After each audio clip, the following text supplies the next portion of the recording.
See, now we're on battery power, so it's a little more chill. Except you can hear Mrs. Tomato in the background.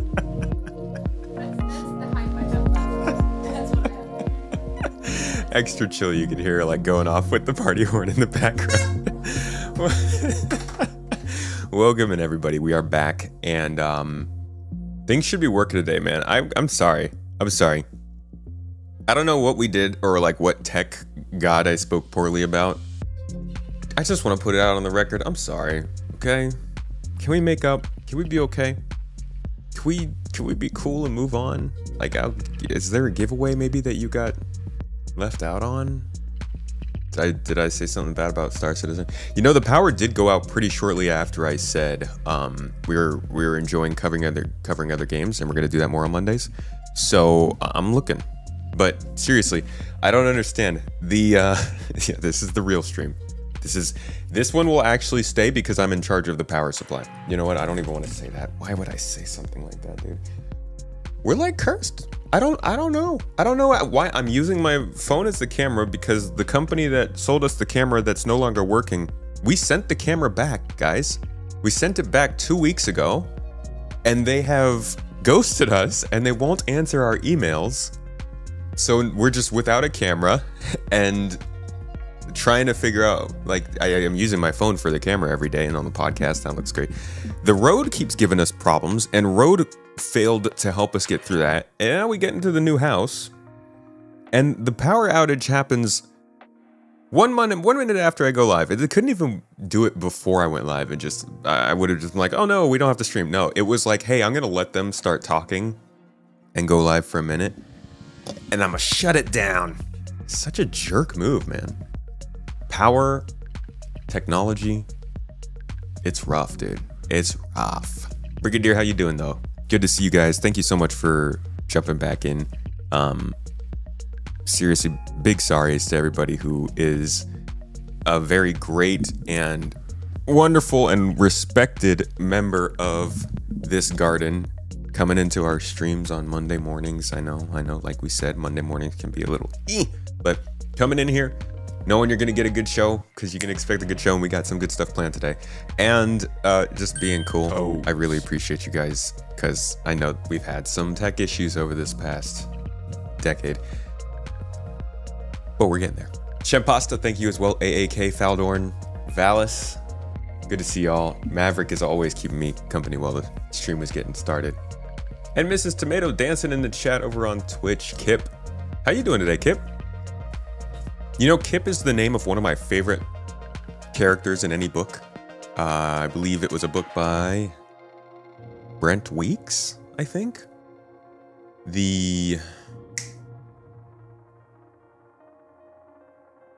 What was it called?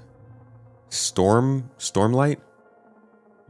There's a Stormlight series, I think. Pretty solid series of books. Actually, I think one of my favorites. Gotta reread that again soon. Even Mrs. Tomato enjoyed that one. Everything happens in threes. Okay, well, tell that to Star Citizen feature releases. What camera did you buy? We have the OBS Tail Air 2. Well, we had. I don't know what's going on with it, to be honest. But hopefully we can get it back soon. Breaking in the new place perfectly, dude. The new place is breaking us in. Listen, everybody. Power problems aside, moving into this place has been one of the best things that me and Mrs. Tomato have gone through in like our life. This place has been an absolute blessing. We're super grateful. Power outages can happen. They will happen. That's what happens. This one sucked because it was unexpected, and it was like the first day and the first minute of the first time. But overall, I am so grateful for this place. No UPS backup. I've got a battery. Didn't think we would need it just yet because we haven't fully moved in, so I didn't have it set up. That's what we're running through right now, but that's all we have. Baron Earth, how you doing? 07's buddy. Brigadier, enjoying a nice day off, doing some cleaning and grooming. Hope to play later. You're not getting on Mining Monday? Is PK in chat? Or is Rig in chat? I see the crew is holding down some mining in Star Citizen right now on the Discord. If you guys are in GII and you're looking to get into some mining, there is a fresh event running right now, doing some prospector cracking.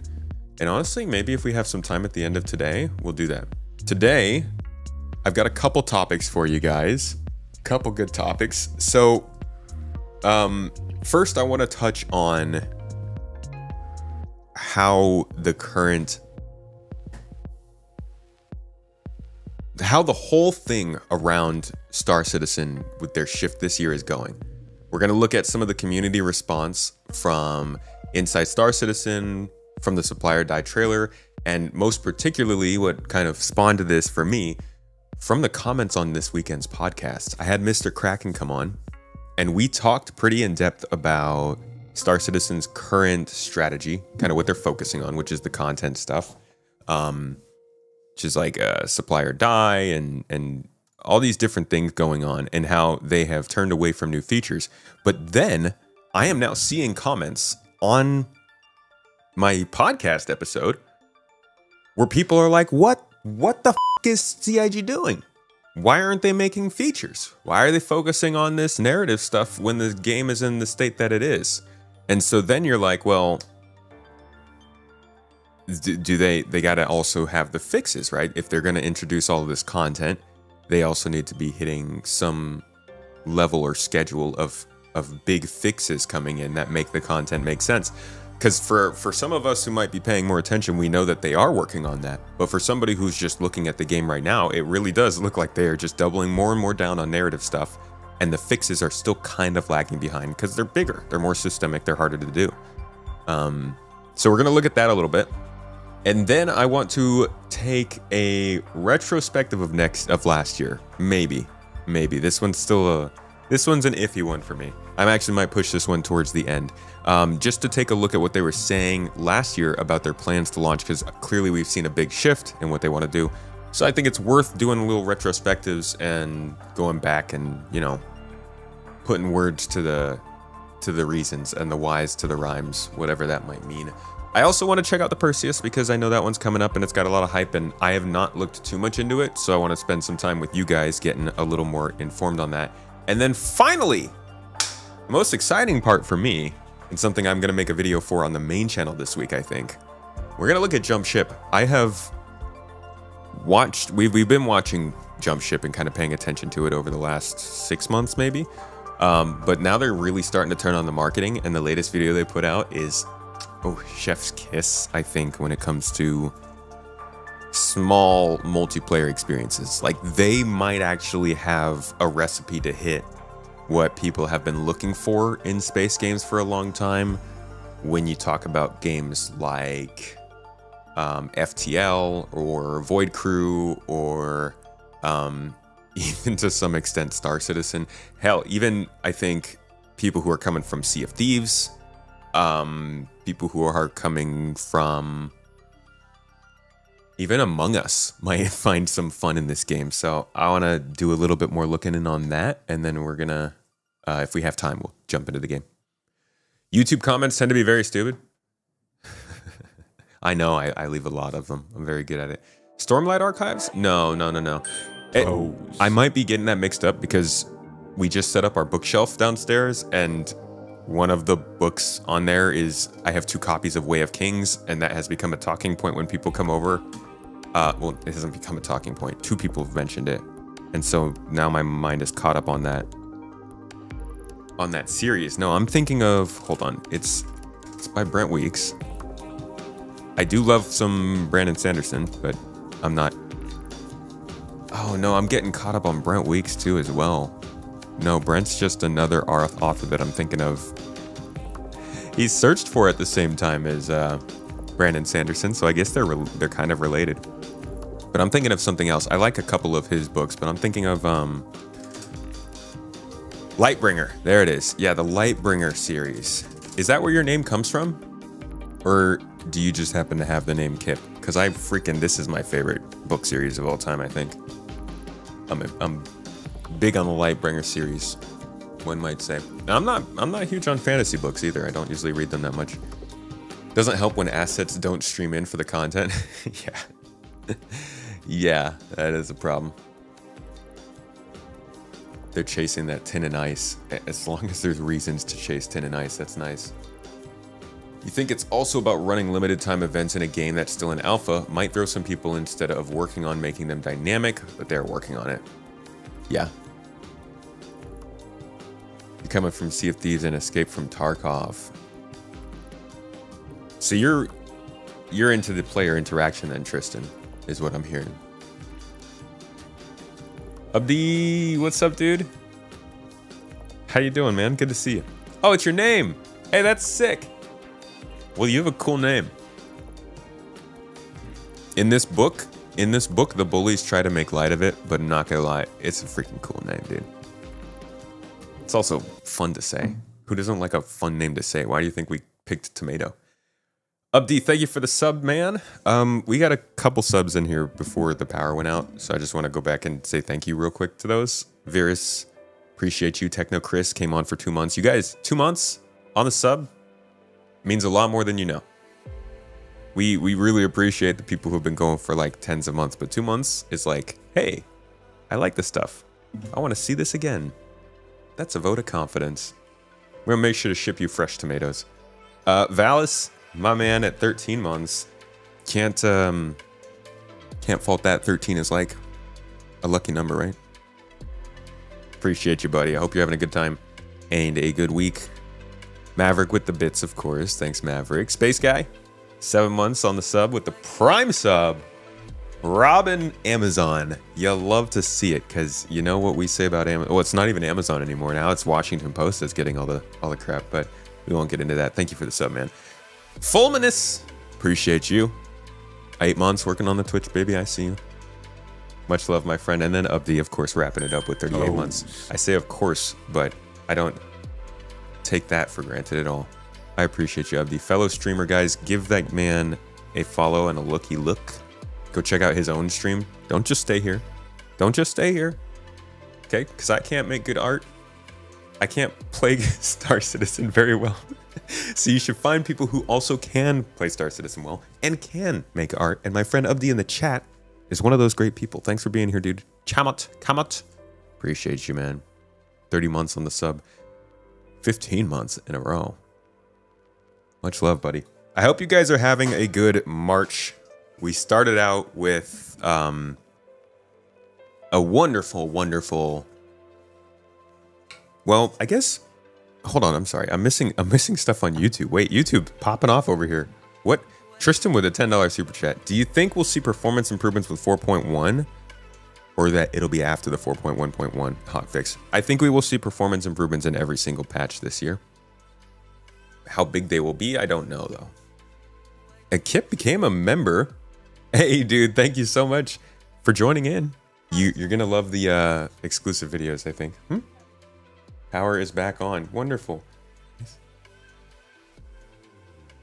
Cool. Yeah, so power is back on for us, which means it's just going to charge my battery while we're running, so we should be good. Baldson gifting out memberships, though. Spreading the love on YouTube. Thank you, man. Seriously, guys, that means a lot. Gozlal also with the 5 memberships. I gotta work. I've got 2 planned exclusives in my head right now. One of them I might actually just release publicly, but the other one I'm gonna do about exploration gameplay. Almost might be a bad idea because I don't even think in 6 months they'll still be working on exploration. But we'll see. If you're dual streaming, I'm dual watching. Nice, man. Let's use up all the bandwidth. All right. Before we get real into things, anybody have a good weekend? Just real quick, before I start to take up all of your time, would love to hear what your highlights are, everybody. Let's celebrate something good. What'd you guys do over the weekend? We had people over at this house for the first time. Our little housewarming, little get-together, sharing stories, looking at old yearbooks, all that jazz. Can't wait to see that video, the exploration one.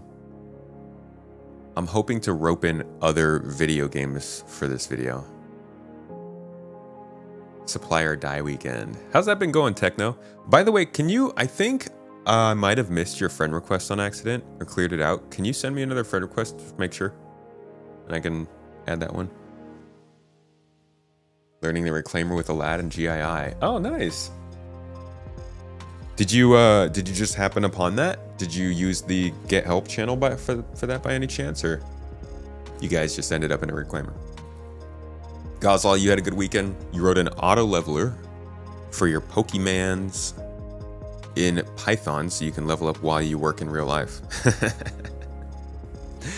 Gotta love to make the robots do the work for you, huh? As long as they get paid, robots, future robots, if you're watching this, we always respected your pay.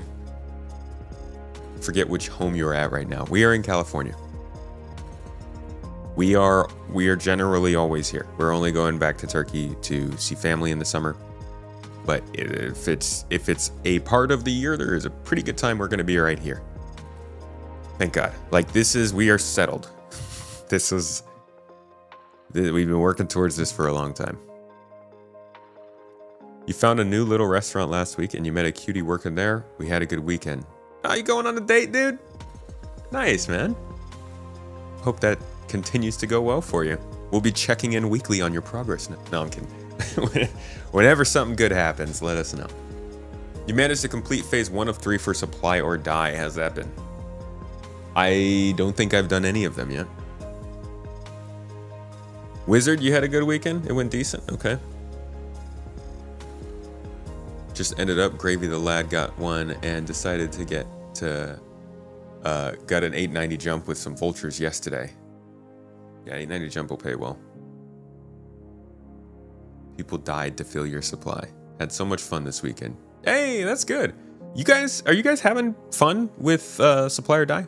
It's been out for a few days. I haven't seen anybody talking about it so far, but from the talk of like pursuing Tin and Ice to you guys are saying that you're having fun, it sounds like Supply or Die might actually be doing a good job.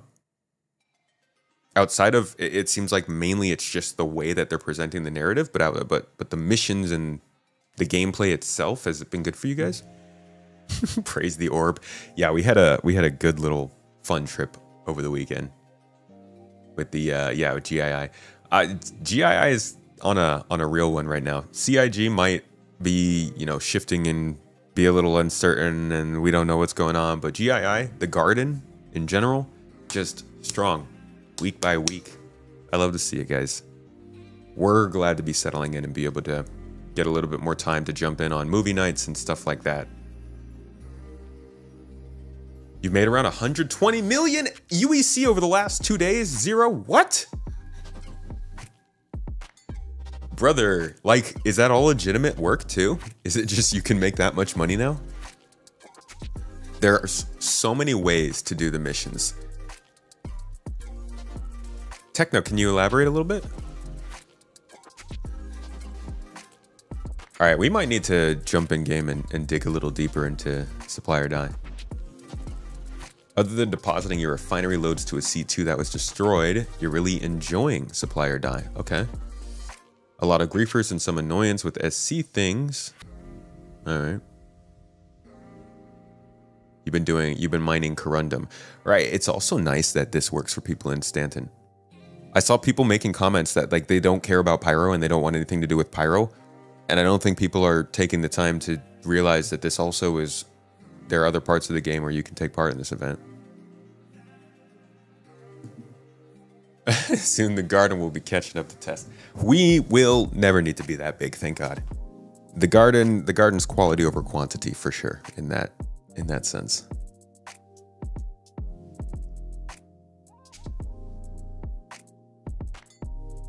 The missions and payouts don't make much sense from a gameplay perspective, but it's all playable and you can spend time actually playing the game versus trying to play the game. And there's actual objectives to pursue, which is pretty cool. As long as they're working pretty well, I think that's a good start. Zero, you're just going off Tin and Ice. Are you mining? Just transporting? How are you getting that Tin and Ice? Floppy, you've made 40 million. You can make a ton. Okay, you've made over 100 million with a friend doing Reclaimer salvage. So here's my question to you guys. It sounds like we're all becoming slightly fat pigs in Pyro running these very valuable missions with a lot of money. What happens when pirates start to catch on and realize they can make a lot of money from just taking that stuff from you guys? Just have a scout or avoid the main trade route. Yeah, so there's precautions you're going to start putting in. I do wonder though, what clamps down on these kind of profits first? Is it people attacking other people, or is it CIG like nerfing payouts? Or does it just keep going? And do we all just become multi-hundreds of millionaires and billionaires eventually?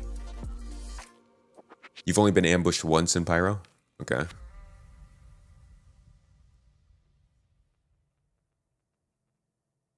How is it quality? We have Vaesen.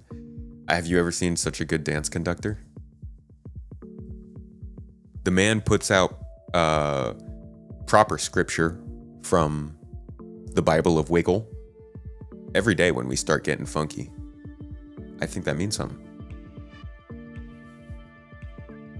What does that even mean? Somebody's gonna record that, put it on the soundboard. The skins look nice as well on the Vulture. As you've received them, the green is like a separate skin of Dying Star. That's cool.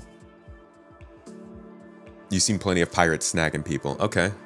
You think CIG needed to jumpstart the economy in order to get players moving commodities again? This is true. Who was it? Again, I think this might have been Kraken, but the last week's a blur. I might just be missing stuff. Somebody recently said that there was a big wipe with 4.0, so they really need to start getting things back into circulation, and loading us up with a ton of money is probably a good way to do it, but I still think there's not many things in game players really need to buy outside of like ammo and weapons and armor, which isn't much.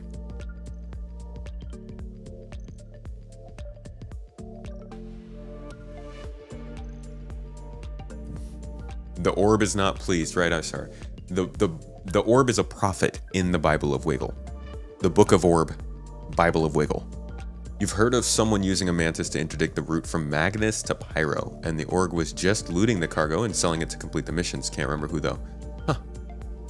Gotta get with org mates to do the missions in a group for security then. Yeah, we are in the progress of setting up gigs for this so that you guys have regular chances to group up more organically.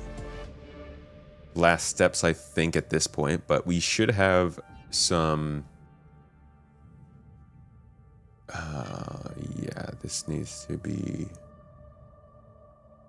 deleted, I believe.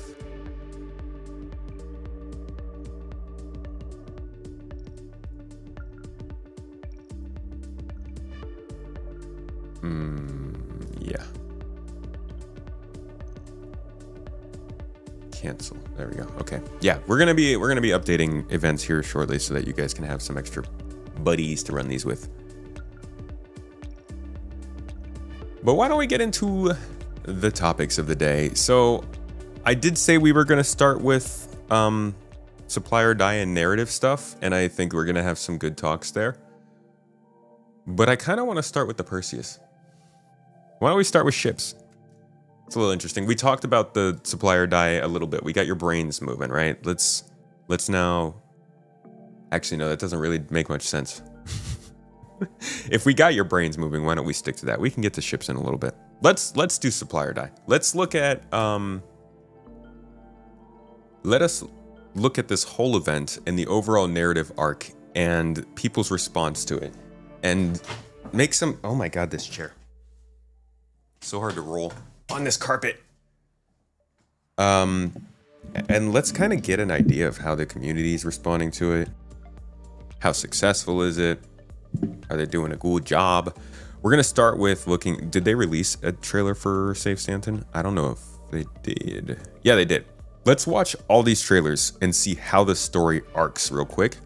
And then I want to know from you guys if it feels like you're still getting that, what they're showing in these trailers, actually in the game. So let's start with the first one, Save Stanton here.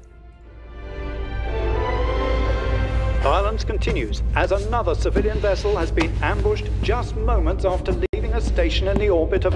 I'm saying we can't live like this, Meryl, under constant fear of outlaws killing our families and snatching up our kids. Oh my. And the proud citizens that make up frontier fighters, we know that unfortunately, violence is all these freaks understand.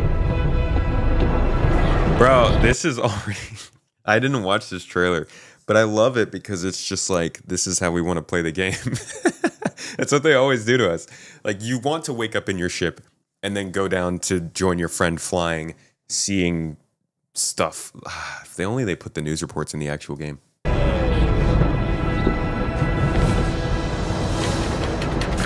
how can you and the Frontier fighters be Okay, this guy's a little bit obsessed, though. Like, you have a job. sure the perpetrators of these attacks are from the pirates? Please, Merrill, who else could be capable of this heinous, primitive behavior?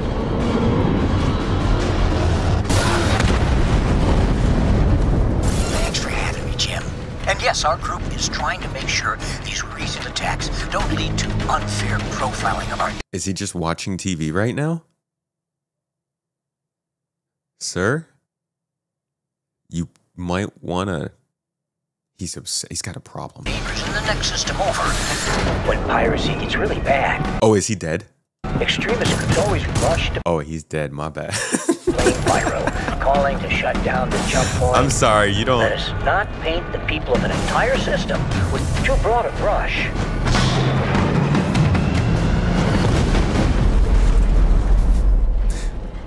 You have no problems. Well, you have one big problem. My bad for calling you out on it. Okay, so that was a setup for the first part of this event, and it was like people are getting attacked. I kind of get that. I don't think there was much more to save Stanton besides that, but even at this point, were they really... Did you guys feel like they were setting up for the big twist at this point? I don't know if there is any signs of it in there.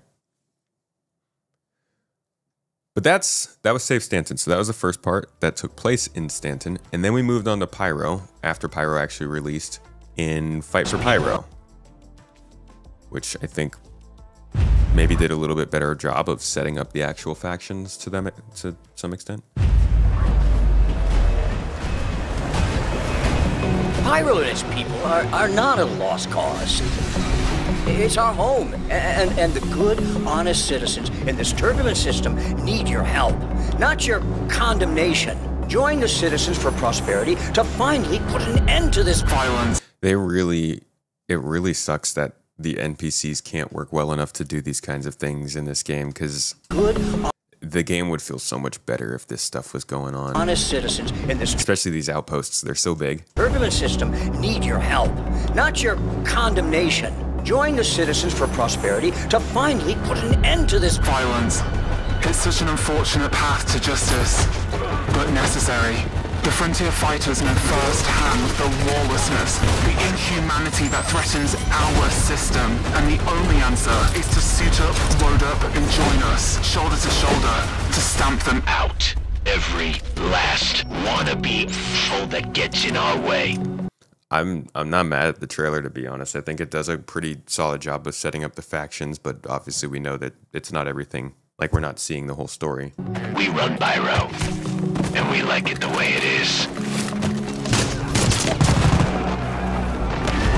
So, you're either with the headhunters, showing these faceless that they can go f themselves and they're fools, or you can f right off.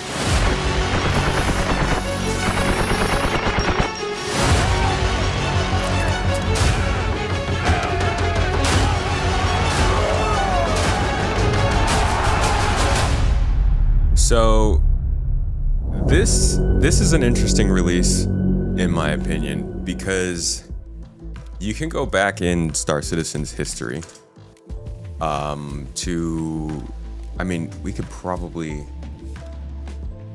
I'm not going to take us on a deep dive right now. It's probably not worth it. But maybe Starchives has something on this. You could go back at Star Citizen's history and find so much talk about how factions in Star Citizen will react to you if you do something wrong, right? If you shoot Hurston Security is gonna shoot you when they see you. It's not a crazy idea. In fact, there's a lot of games that already do this. Here we go. This one might tell us something. Let's see. System. This is actually way back when they first launched the reputation system, so they weren't talking as much about about faction hostility as they were talking about missions and rewards you would get for them. But something to look out for here is the talk about hostility, because this has been a long time thing. This is actually one of the more important parts of Star Citizen that's missing. The game will never be safe until reputations properly protect the people that they're supposed to. And we're just starting to see that now. It was supposed to be in 3.23, then it was going to be activated in 3.24, and then it kind of waited until 4.0. And now with 4.0.1, I think it was, factions are starting to, I guess 4.0 a little bit had this, factions are starting to actually react to what we've done in the area. Don't know how this is going to progress, if you can get away with doing things if you're behind a wall, or if it's just like you're in the area, you already get caught. Either way, it's a huge feature release, but they're kind of tying it into the narrative. And I'm wondering if that's what they're going to keep trying to do with features, because this isn't, normally I think they would have made a bigger deal about this. They released a trailer that said, choose your faction, and they're making a big deal out of it in the sense that it's part of a narrative. But we would have had an Inside Star Citizen talking about this. We probably would have had some of Star Citizen Live explaining how reputations affect your faction hostility and all this stuff. And it's just like, it's kind of a low-key release for a pretty big feature that admittedly was delayed and should have been out earlier, but it's still interesting to see, along with this whole push in 2025, they're definitely trying to wrap the narrative up a little bit with some of the other feature work that they've been doing. At least that's my theory. But here's some early talk about the reputation system. Let's see what they said. System that will essentially allow us to track values for a player's reputation with an entity. And when I say entity, that could be an NPC, an organization, heck, it could be a table. If you want, so long as it has a persistent ID with it, we can track a value against it. Still alive, I think. Not only can we track a value, we can track several values. Those values are in something that we call a scope. When we say scope, we're talking about two different things. There's affinity, which is this kind of measure of how much a entity likes you, and that's common across all these entities, NPCs, organizations, etc. Hello. A few different things affect affinity. It's going to be mostly your mission performance, and more specifically actually, what you do during that mission. That's when affinity will really get big boosts. It is also worth noting that we can affect affinity through just your everyday action.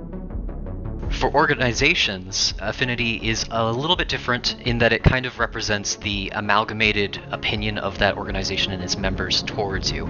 It's going to control a lot of things like whether or not they want to attack you or help you, for instance. There it is. And then there's confidence/career. Confidence is exclusive to mission givers, and it kind of says how good they think you are at your job. Career is how an organization might be tracking that same value, how good you are at your job. The difference with an organization is that they can have several career scopes. So a security company like Crusader Security might have a bounty scope, but they also might have a defense scope or a jailer scope or any number of these career scopes that we want to track your different levels of career proficiency with different kinds of gameplay. Okay, so this is the system we use right now, and I'm like 90% sure they're still sticking with this almost exactly. The thing that I've noticed has changed has been the confidence and affinity. I think they have sort of the same ideas behind them. It's still this idea of how much does this person personally like you? How good are you at actually doing the things that they are asking you for? And what reputation do you have with their company or the companies associated with them that makes them open to working with you? So two different ways of working with somebody. I think when one is low and the other one is high, you would still have trouble getting certain types of missions, but I don't know how deep they could go with that. Especially now that it feels like the scope on this kind of thing is actually a little smaller than it used to be. At least in terms of how far they'll spread it. It seems like depth-wise, they still want to have it be pretty integral. But before we move on further in this narrative, I just want to focus a little bit more on the reputation here, because this is a big part of this whole narrative being introduced. This is a big part of Pyro being introduced. This is one of the biggest reasons Pyro exists, is to flesh out the idea of reputation and factions and how they react to each other when there is no overarching government like there is in Stanton. It's part of why Pyro has been picked as endgame for the Star Citizen 1.0 launch, and it's part of why it is the second system we're seeing in the game too, as they develop. But if we go back to, I went way too far back, CitizenCon last year, and look at this, people are going to take you on. We will see that there is also reputation stuff here.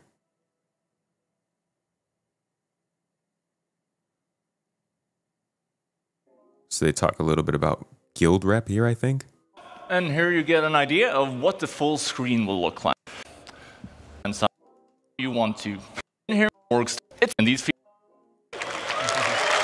The calendar. Amazing. All right, here we go. But how will others see me in the verse if I have multiple choices? So this is where this is going to start to get really important. And I want to emphasize a lot to people that when orgs start to pay attention to this, it's not going to be just because they want to limit your gameplay. It's because this is going to genuinely affect how people will be able to take part in certain parts of the game. Your reputation is going to make a big difference both to you and your org. So just want to have this as a thing that we can reference later and make sure everybody knows this is where this is headed. This is where this 4.1 or 4.0.1 and Fight for Pyro is headed eventually. Surely I need to pick a banner. So that's covered by something new called representing. And it's actually quite similar to the existing affiliation main status system on the website. So if you're in multiple orgs, you choose which one you want to represent, but you can only represent one at a time.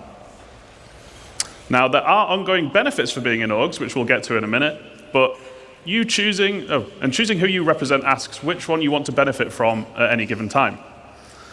But why? Well, we wanted to support players who like to play with different groups of friends, but we didn't want players who are just in one to be at a major disadvantage to those that are in the full 6. Because really, joining multiple orgs should be your choice. This is actually, I just also want to say, this is a little confusing to me because like I just said, they want to make sure that reputation means you work with certain companies, but then here they're saying that you could represent different companies in different ways. So I don't know how far they're going to go in limiting you on what you can do, but I think that orgs will end up responding to this choice and not feel like it's a necessity. And there's no need for you to switch which org you're representing to see things like this Moby screen or org chat.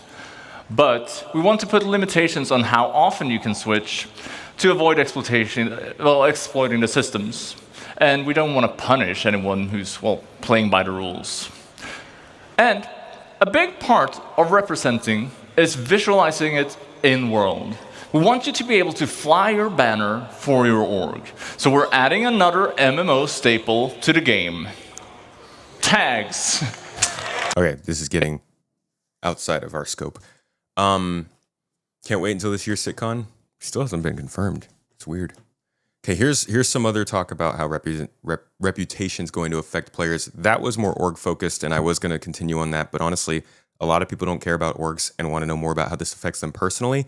This is really going to be where it comes from. It's beacons. It is the ability for you to assign or take missions from other players, or even missions from NPCs. Everything that we encounter as something to do that is not sandbox related, or a lot of the sandbox related stuff is probably going to be rated somehow through this reputation system or through this beacon system or some mixture of the two. Or illegal. Then they have a red one. That's bad. They have been up to something. But they have also been successful with 2 beacons. So, at least you can assess the situation before going into it. It ensures your safety when doing a good deed. And yeah, I think that's it for beacons. So, we've got AJ? One more big thing I guess we need to talk about, right? Which we're really excited for. Oh yeah. Man. No, I'm sorry. Look I completely at that. missed the actual talk there. I just wanted them to talk about successfully completing service beacons. You go from bronze up to gold, which indicates your level of experience and success, and only the top few will be able to earn platinum status, which essentially puts you on a leaderboard and marks you as one of the best playing in your region.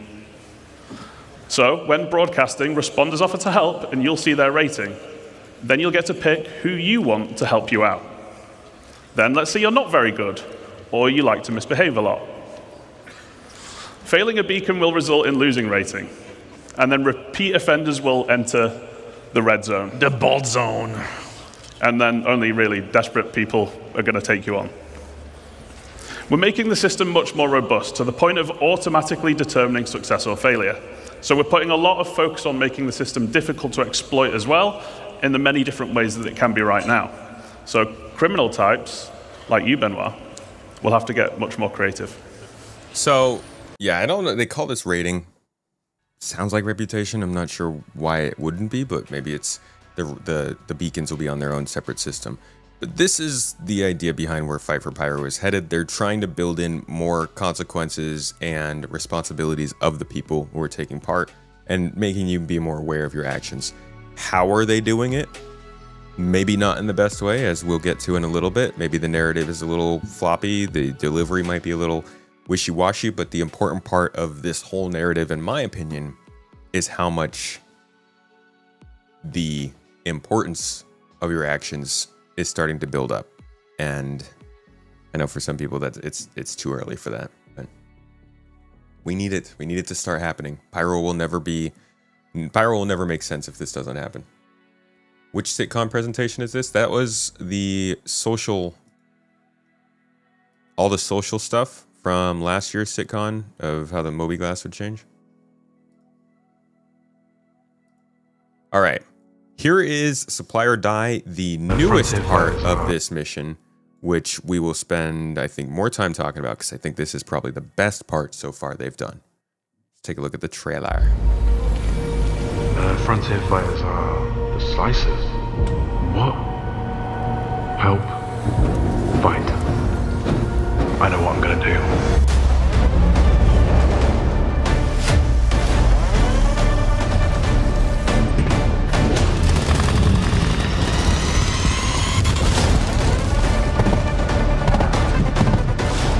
Still can't believe this guy doesn't have a helmet.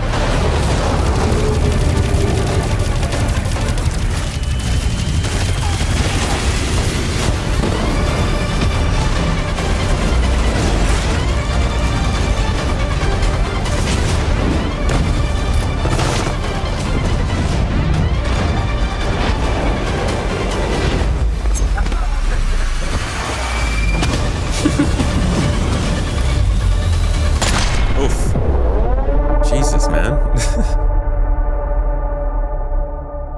Okay. So this one was clearly focused on the idea of different styles of gameplay, which is a good idea on them. I mean, this is something that's been missing for a long time from Star Citizen. The ability to do something that you're not being made to do. This is the whole idea behind Star Citizen, behind at least the sandbox side of it, the more immersive sim nature of a lot of the stuff they've presented, was this idea that you go into space, you figure out an objective, and then you do your own thing to make it happen. And we've got a lot of those features, we've got a lot of that gameplay, but they haven't been connected to allow them to turn into actual content that drives people to get in the game and do it. And that's exactly what Supply or Die is. Again, I don't know if this is the perfect way to do it, but they're basically telling people, hey, we need these supplies, you got these objectives, and they're still kind of laying out like, okay, use one of these 3 ways to get this stuff, but it's open-ended. There's no normal party size, there's no correct ships, there's no proper locations you could even come from the other star system, and I think this is the best kind of content they could do for a game like Star Citizen. This is what dynamic events should be. When Blockade Runner happens, this is how it should work. You shouldn't have to go and take certain ships' cargo to do the blockade thing. You should be able to get that cargo however you need and pay attention to how the economy is working in the star system to do it best. Maybe the best way to get that cargo that's needed at the station is to go to Pyro and smuggle it in. So I'm hoping that this is something that they take from this entire arc and play more with. The reputation is obviously the biggest thing, like I said, that's being introduced to this whole thing, but this is a close second in my opinion. Open-ended missions are good, and one of the things that they're including here is the first version of resource gathering missions, which, if I'm not too Butterfingery today. I can probably find where they told us those would be coming in. Okay, so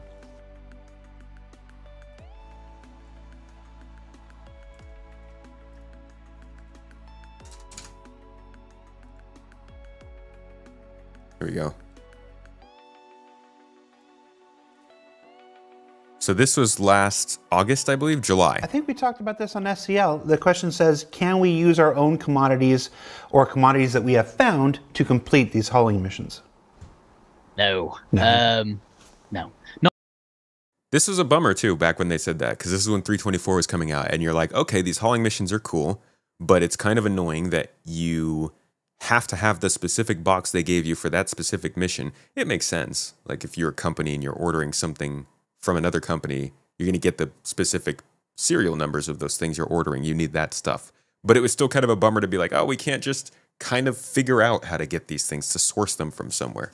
Not like, so the hauling missions as they are, these are tracked, contracted goods. So this company has already owned these commodities and they're asking you to transport them from A to B.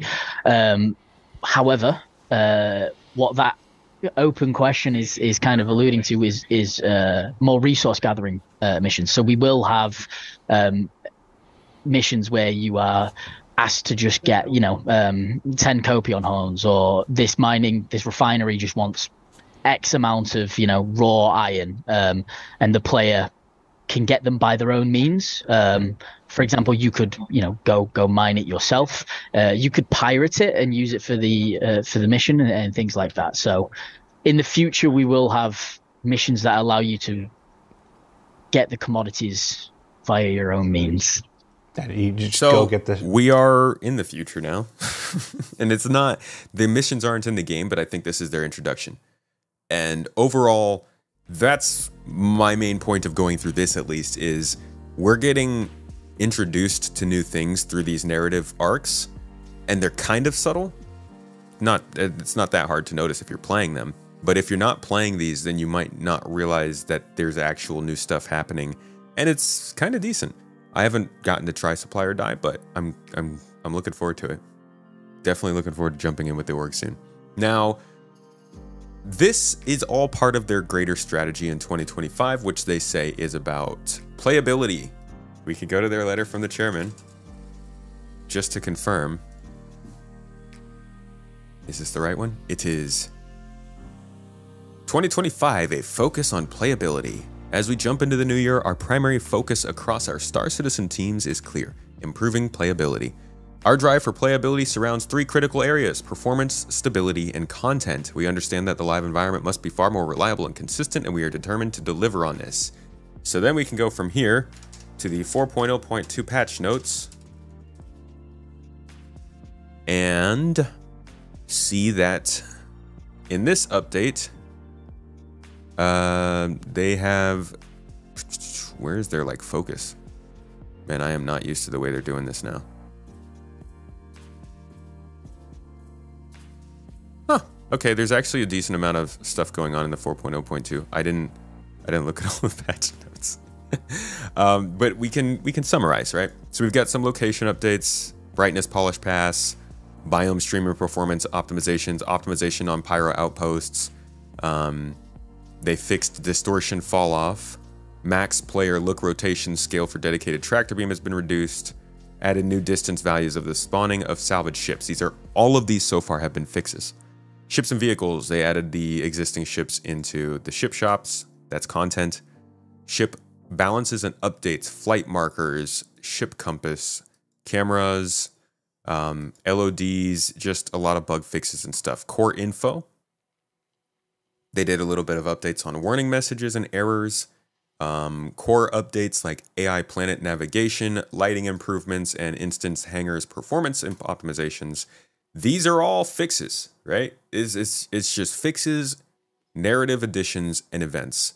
They are highly focused on three key points to improve and fix as many top key gameplays issues as possible, improve connectivity and stability, and begin the latest Supply or Die event. So it's clear the letter from the chairman is still being pursued with these smaller updates, these monthly updates. and they're really focused on just delivering content and bug fixes. But how is that being received by the community? Well, let's go to Space Tomato 2, where the new podcast came out this morning, and I talked with Mr. Kraken. And I want to look at some of the comments with you guys, because I don't know what they all look like, but people have various things to say about this whole sort of strategy they have. And that's really what the podcast episode was about, Star Citizen's new strategy and how it's going. So you can look at some of these comments and see what people are saying. This person said, Smack said, I could have just bought the commodities. See, that's kind of the fun. This is going to be a fun process as players start to get more ideas of like, oh, I can do these weird things to do this kind of fun stuff. Okay, I'll try that. Can we take the hauling mission boxes and use them to complete the supplier die missions? If they're the same thing, I don't see why not. You might get in trouble with your other customer though. I missed out on the 324 stuff because I never heard that the save Stanton wasn't coming to 4.0 until 3 hours before 324 was taken down, which was annoying, as I would very much like those armors on my account. But all I can say is it is what it is. Now, this has been one problem with their delivery of this whole thing, is like they kind of haven't been the best at communication on this, which is such a Star Citizen problem. But this has been rubbing people the wrong way, and I think that's probably one of the big things they could do to clean this up. I'm annoyed because the only thing I want are the Freedom Fighter paints, but I can't get them because I only knew about the tuning fork repeater reward of Chapter 1 and didn't feel that that was worth another Idris boss fight when the last couple times I did them was a chore. How do you guys feel about that? I think I get what he's saying because of the bugginess of the game.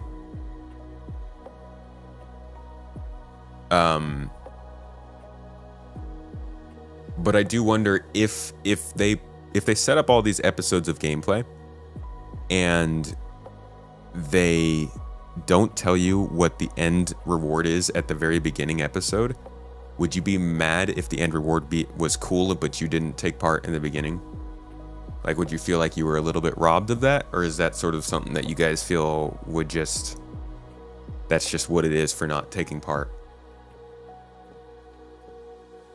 Not to say that's what he's saying. I think he's more talking about the fact that the game is rough and it's not as fun to go through that thing over and over. Curious about my thoughts. If they improve communication regarding rewards for events, would that change your thinking? Well, my thinking isn't that they shouldn't do limited events. I think the limited events are good, but I sympathize with the fact that you can't always take part in limited events if the events and the game itself are limited in how I perform. So I think what I was going to look for in this comment section is a clash between this idea that they should be releasing content and stuff, but also that like the fixes and the stability is still not up to the point where people can experience it well enough that they believe the strategy, that they believe in what CIG said they were going to do. It still feels to people like CIG is just pushing out whatever they can and not taking a measured approach. You're a sucker for limited time account stuff? I enjoy a little special reward. Give me a trophy for participation.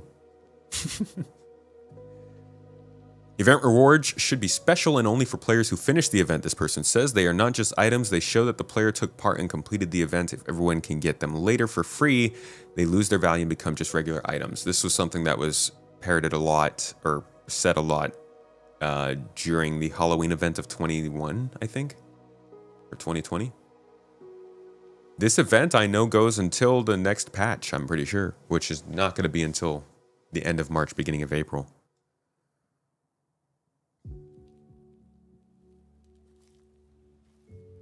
Crazy how people can feel FOMO with something that's not even permanently theirs. Imagine spending a lot of time doing a janky event in a bug-riddled game. Crazy stuff.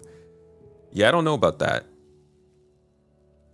know what they mean by not permanently theirs, but there's a lot of stuff that's not permanently yours that you can still feel value towards achieving.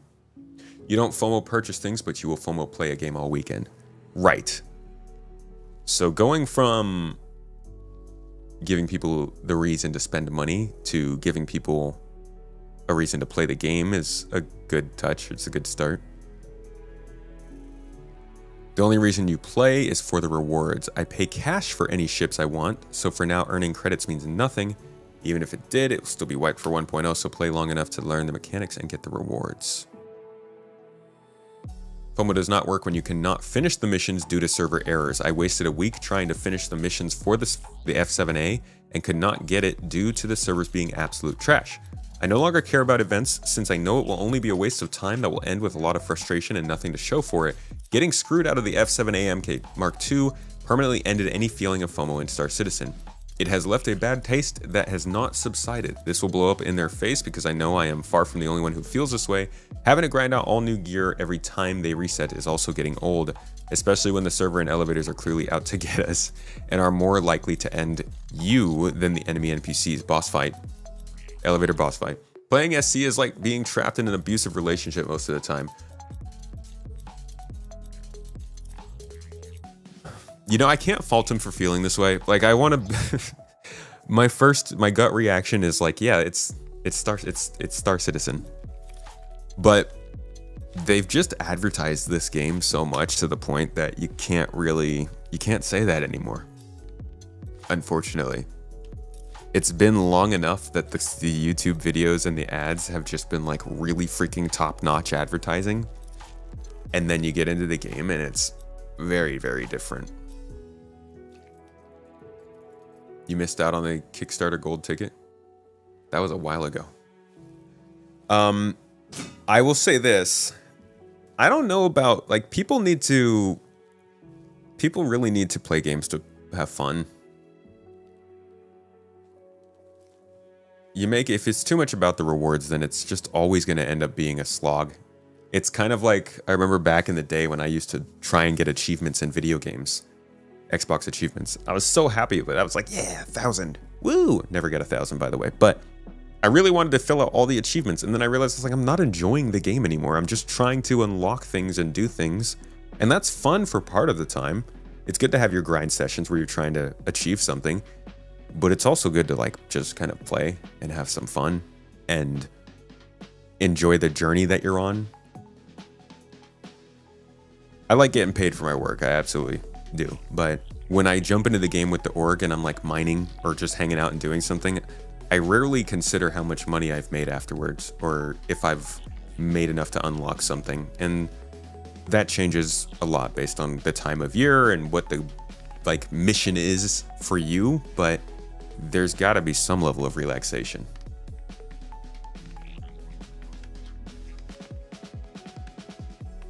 Kraken mentioned that he hopes CIG won't offer rewards for completing all phases, but he also expressed a desire not to delve into the topic and moved on. After that, it was not discussed further.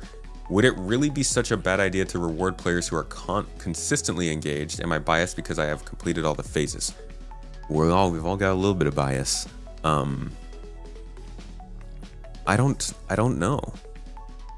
It's hard, dude. It's really hard to make a definitive call on how people should be rewarded for playing games because there's so many crazy edge cases that define people's play times, ability to play, why they're playing. You can't cover all those. You probably can't even cover 90% of those. You gotta pick what your game is meant to do and what your game is meant to give people in terms of emotions and feelings that they get from it, and stick to your guns and do that. And unfortunately, I think that CIG does a lot of not that. Partially because it's been relatively open development, and they do take feedback from the community a lot. Sometimes it's good, sometimes it's bad, but many times they do listen to it and react to it. And sometimes maybe that has degraded where the game has gone. But I think that the best thing that they could do is think about the philosophy of what they want to put out there with their game and then just freaking stick to it. Same thing gets said about every single freaking... Really hard. Really. meant to hit. Sorry. That's when. That's. That's how you mess up your censor button, huh? Just really hard. Really hard. I'm not even gonna explain. I think that was CIG. Anyways, I don't even remember what I was saying anymore. Really hard. Really hard.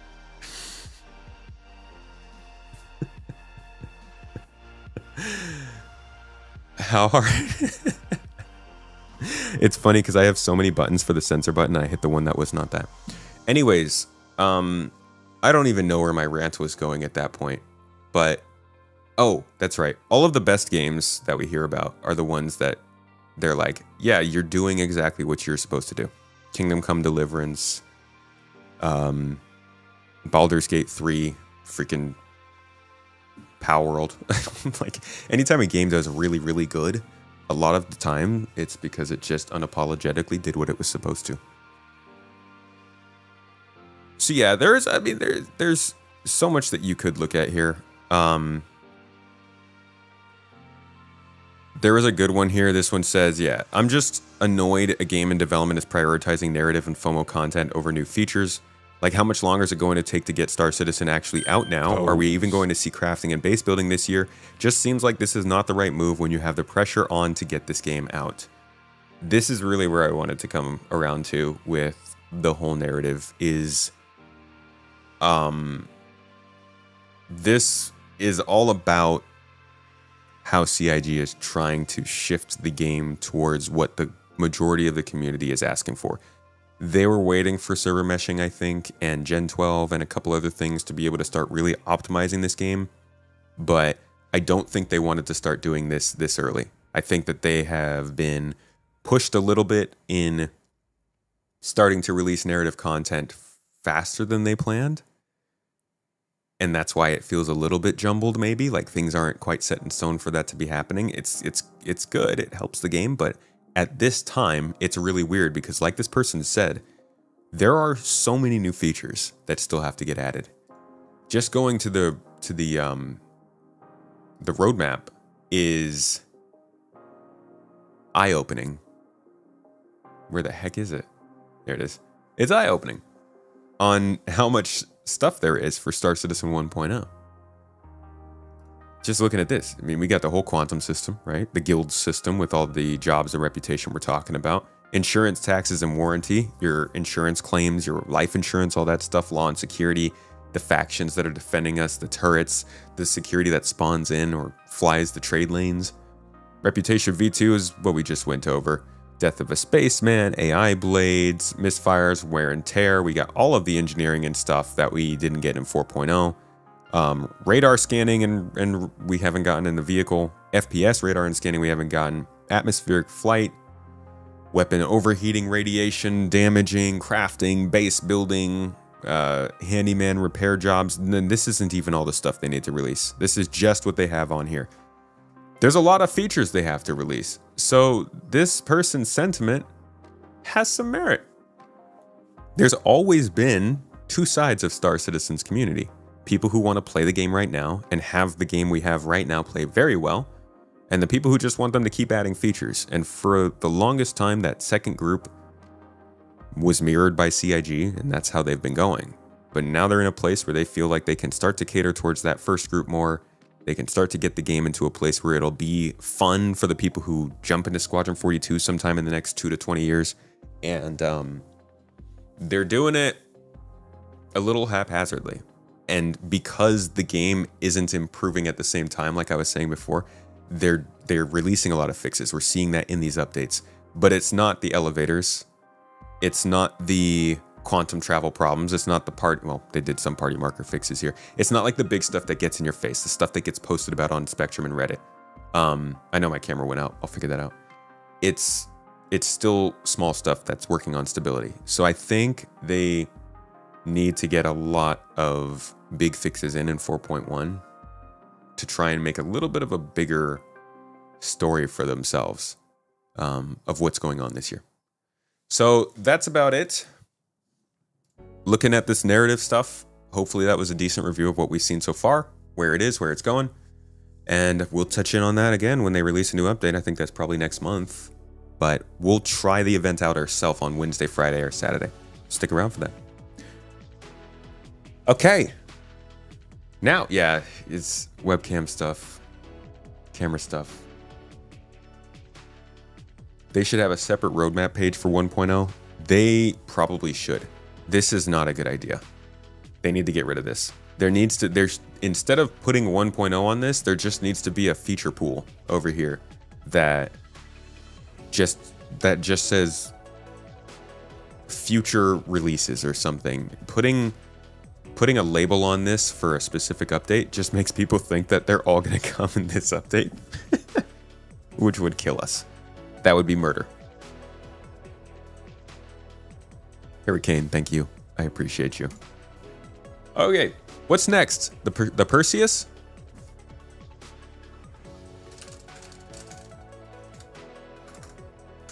Star Citizen, the Perseus. Just call it backlog. Oh yeah, that works. There you go. You're happy they're not focusing on features, but like, it's very strange having super FOMO skins and shit when you can't even play the game. What would be the line to cross, though, to start having skins that you could earn in game? Because they had stuff you could earn in game years ago when the game played worse. You think the missions are done wrong? Like, once you get the 2,800 points, which are based on how much you earn per mission, you get the skins, but you can still continue doing it, which permits one or few people just doing it over and over and over, getting a billion doubloons. It should have been locked away after the 2,800 points. Agreed, but I think they should find an in-game way of limiting you from doing it. Just like taking it off your contract manager is kind of silly. You could also just find somebody else who hasn't done it and have them pay you. Hello, Lurch Lord. The old Lurchy. Lurch boy. Sailcat, thank you for the sub. Happy to support your content community. Thanks for doing what you're doing. Thank you for supporting the community and the content. And thank you for doing what you're doing. Coming in here, checking it out, watching and talking. Even leaving a comment or two. Aaliyah and Jotun, thank you also for 44 months subbed on the channel. Thank you. Really appreciate that. You don't understand CIG's definition of narrative missions. To you, Xenothreat with Agent Dooley calling you on comms with updates felt like a narrative mission. Not this. Basically because you were experiencing it more in-game.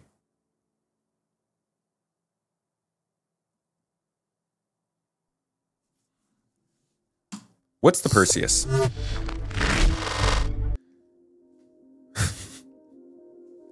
That's it. Everybody always asks, what's the Perseus? Nobody ever asks, how's the Perseus? You selfish f. No, I'm kidding. So we've got the newest RSI ship. Actually, instead of, let's start out with the 2023 messaging. This is the big ship this year, possibly, maybe, probably not. Actually, there might be one that's bigger. We'll talk about that later. It starts with iron. It ends with something that rhymes with fad.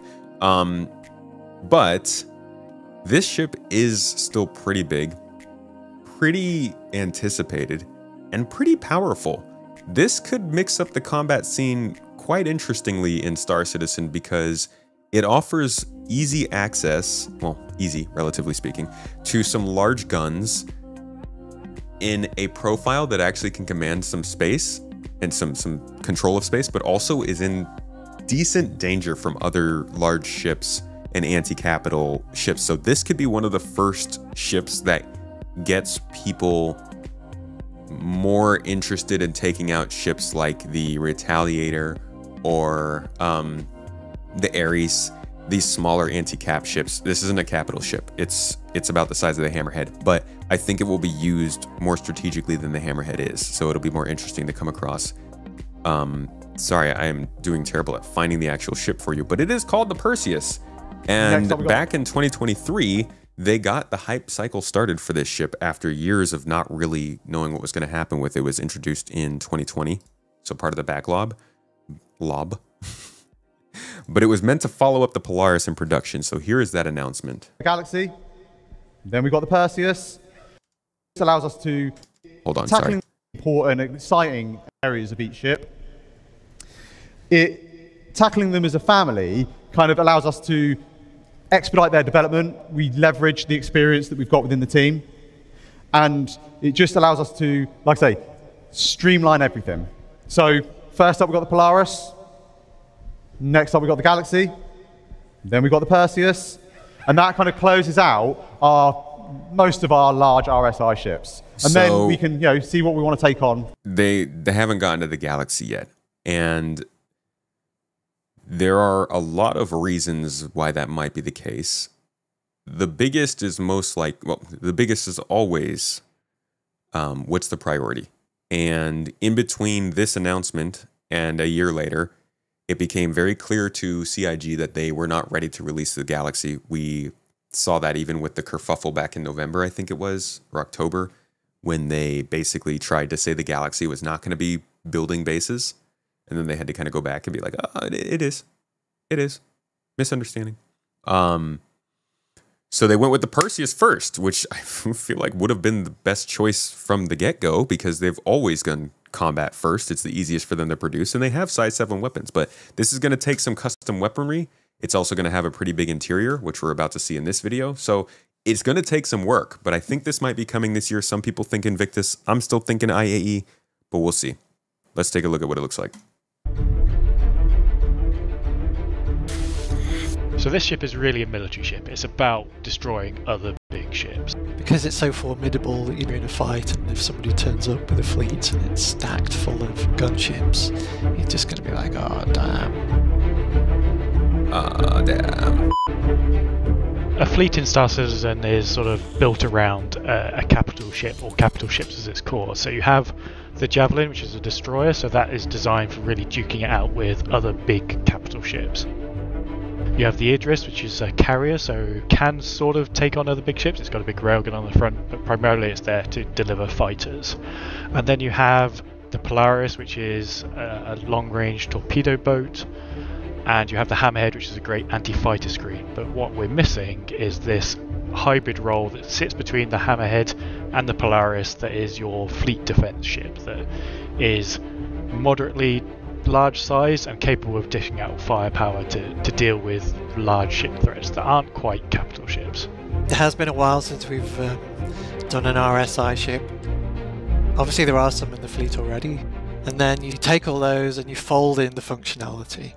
When we were designing this ship, it was obviously built around I'm sorry, Apollo fans. They keep on flashing that one at you guys, and I don't know. I hope it comes this year, but who knows? The concept of having these large turrets, that you had a bridge on the front, but it sort of just felt like a Polaris with a turret on the top and the bottom. And for a ship of this style, having that bridge at the front didn't quite sit well with us, so we then tried alternates with a more traditional bridge, taking cues from the Bengal, and that definitely looked better. But then it's going to be so freaking cool. This reminds me of the in Andor, you know, when they're using the tractor ship to stop, what's his name, the guy with the cruiser, the hauler, the main dude, Lincoln Lawless. I can't remember his name. He does so good though. The Skarsgård guy. He has the ship and he's getting away from the tractor ship, and they have the bridge up here and you can just see like everything in front of it happening. I love that. It's going to be so cool to watch this. Luthen, thank you. Hey, Gumbo, how you doing? It's going to be so cool to watch those turrets fire like that. Yeah, Luthen. Lincoln Lawless. Blind spot behind, so we had to make sure that the rear turret could not have a blind spot there, and then deal with the point defense system turrets to help alleviate those spots. You want it to look aggressive, but you also want it to be unique. You want it to look like it's part of the family. When you see I love the look of RSI's bigger ships from the newer stage. I don't like their older big ships like the Bengal and the even like the Constellation. I love these looks though, which is why I'm excited for the Galaxy, because I'm not really a combat person, but I'd love to fly a ship like this, or at least be in a ship that's flying like this. Y'all know I'm probably not going to be flying. This ship, you know you're in trouble. That's what players are looking for. No, not a new video. So originally the brief for the ship was a real skeleton crew of 4-man. So you had the pilot, the captain, and the 2 turret gunners. But as we developed the ship, it sort of felt a bit odd that such a small crew was operating such a relatively large ship. So the crew size for the ship is 6-man. That gives you a pilot, captain, 2 manned turret guns because the S7 twin turrets are manned, and then it leaves you with these Holy crap, wait, I'm sorry. I always thought these were missiles. 2 manned turret guns because... Is this the freaking ammunition for the turret? I believe this does not look like a missile. This is ballistic ammunition. If they actually have the autoloader system of the turret right here, could you imagine how... because the Polaris does that with its torpedoes, right? You imagine if the ballistic ammo actually cycles through the room while you're shooting? I guess this probably takes you up, but maybe you got a friend, you know? You can chill out, just watch. I would do that. Like, I'm not doing anything. I'm off engineering duty. I'll just watch your ammo go. It looks cool. Forbidden from flying your Perseus? Not if it's an order. Maybe you're supposed to be able to load rounds and change your ammo types. Yeah, I mean, we do have to reload. I'm wondering how reloading is going to work in this game because they're going to have to centralize it to some extent, I think. Running around to every turret to put ballistics in would be a headache. Because the S7 twin turrets are manned. And then it leaves you with these 2 extra rolls that are really here's your torpedoes. Much bigger. In terms of what you want them to do. So we wanted to layer in all the functionality that John wanted, but also make it easy to navigate. It should be clear for the player at any point what part of the ship It actually looks quite Polaris in its design, too. Where's the other turret, though? Oh, it's back here. Okay, so you got one huge turret here, and then you got one here. This is basically like having two Crusader Ares just like strapped onto these parts of the ship. Make it easy to navigate. It should be clear for the player at any point what part of the ship they're in. And it's split over 3 decks. So the lower deck is your cargo and access to the lower turret. And then you go up, and then that's sort of the main deck, and that goes from front to back. You know, you can reach your front turret torpedo room, or you can go right back into habitation and the captain's room. And there's also a central lift for ease of navigation, basically. And then the top floor is bridge. Plenty of cargo space, too. Well, you say that, but you probably have to use a lot of that for your ammo. Escape pods. The size of the cargo hold is a waste of space. You think it's too much? I don't know. For a patrol boat, you might actually need a decent amount of supplies and stuff if you're going to be out long term. But engineering how much section. SCU is it? So for a player, it should all be quite straightforward. I think this ship really will add something to the fleet gameplay that is growing within Star Citizen. We've already seen aspects of that with the Invictus launch week. You've seen the capital ships in game. There's obviously the Hammerhead in game already. When this is in game, you'll also have much more of a rounded fleet to play with that will provide a great threat and deterrence to other players. What they didn't know is that it would be half a decade. But yeah, so that's the Perseus. Big ship on the backlog, probably coming out this year. And I think there was one other video where they talked about it. No, is that the only video they released on this thing? Perseus. Yeah, actually, I think that was it. This was the Galaxy was the newer one. So that's really just it about with the Perseus. Let's see what the wiki has to say, because I am interested in the cargo. Large patrol gunship, modern components, redesigned as civilian model in 2950, intended for blockade duty engagements against subcaps. 5 torpedoes, 2 size 7 cannons, 2 smaller remote turrets. And it's got 50 SU of cargo. That's actually not that much. I mean, some of the things we need to learn about these ships is what the heck do you need to transport if you're going to have a really big ship. How much food do you actually need realistically? How many extra components? How much ammo? They talk about fleet gameplay 5 years ago, but like we're just now getting into the place where we could start asking that stuff. Engineering has to be online for these ships to even work how they're supposed to. So even if this ship does come out this year, it's going to be sitting pretty just like the Polaris, waiting for the actual gameplay to follow. I think it's got 2 BDTs.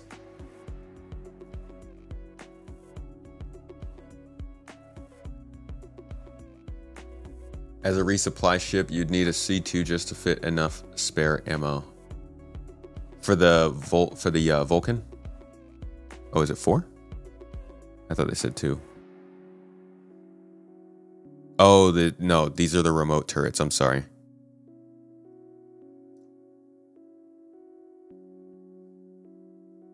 Two-man turrets, 2 remote turrets. No, they're not even saying where the PDCs are. Is this going to dock? Likely. It doesn't look like it needs to dock. I mean, that would be crazy if it needed to dock. There are ships bigger than this that don't need to dock. But I don't... Yeah, I see some docking collars here. Actually, that might be a MAV thruster. You know what? I don't know. Can anybody confirm? Does this ship have a docking collar? It's 100 meters in length. It's actually not as big as it looks. You can tell when you look at this shot. This shot makes it look like it's a little bigger than the Hammerhead. They're about the same size. There's no engineering bay, armory, med bay.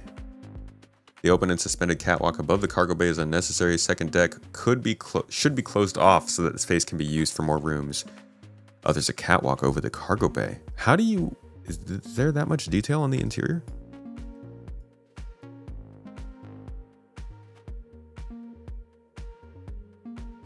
Where do you get your infos, man? Is it the brochure?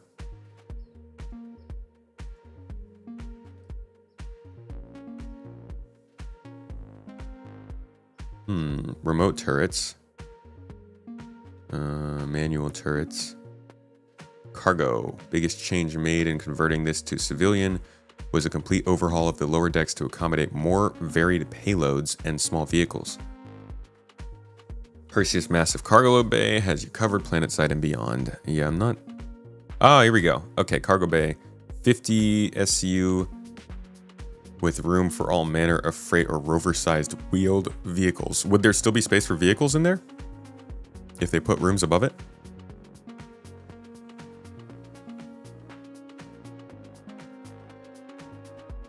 I think it is weird there's no engineering bay. But that's, I think that's the only thing I would feel they really need to add. Somewhere over here, under the captain's quarters. That's not where you want to put an engineering bay, though.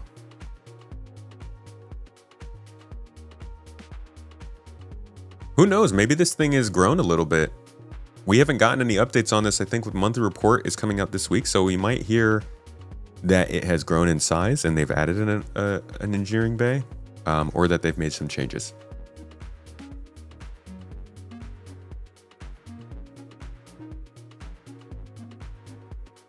There should be. There's a catwalk. Yeah, I guess that's fair. The catwalk would block the vehicle. I guess we'll have to see. We'll probably get a new look at this in the next few months, I bet. There's got to be an update on this ship coming out soon because it's in development. In fact, let's look at the last monthly report. Not that one. February. Oh, no, we do want January, actually. I believe in this one they talked about the Perseus being impossible white or gray box. Engineering might be in the engine room. Was there an engine room?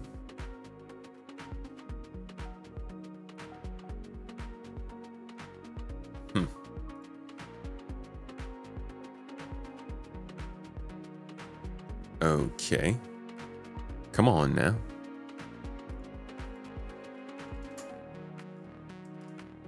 Hey, DK Eagle, how you doing, man? Good to see you.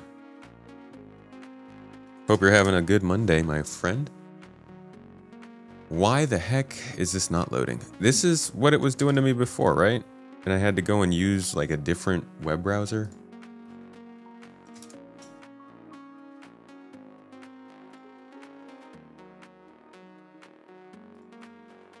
CIG, what's up with your website?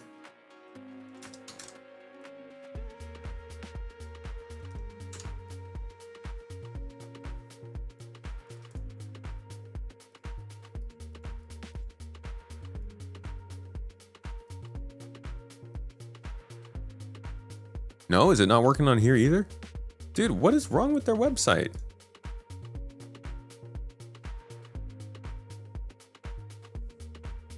One diagram shows engineering to the rear of the bridge. Okay. That's good. All right, let's go through it this way.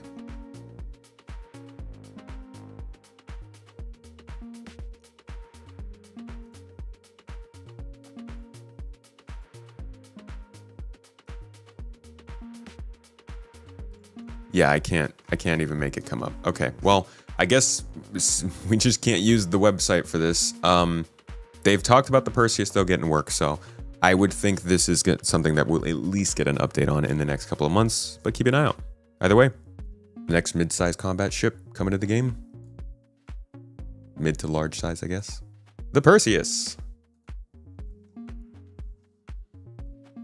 Alrighty.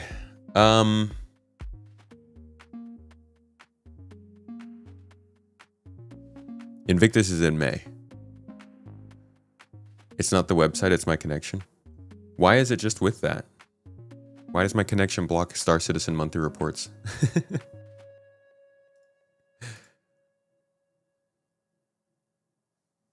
Do the other pages work? Yeah, so it's just monthly reports for some reason. In that case, I'm gonna blame it on the website. I want that Drake ship with the folded wings up. They've only shown in a shadow. Watch it be like a Aegis ship.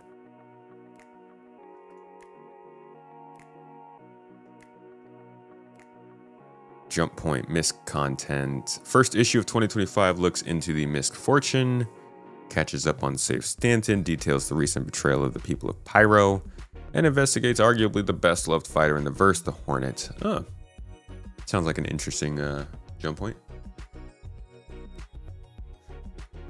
Aerosol. Want that Drake ship. Oh, sorry.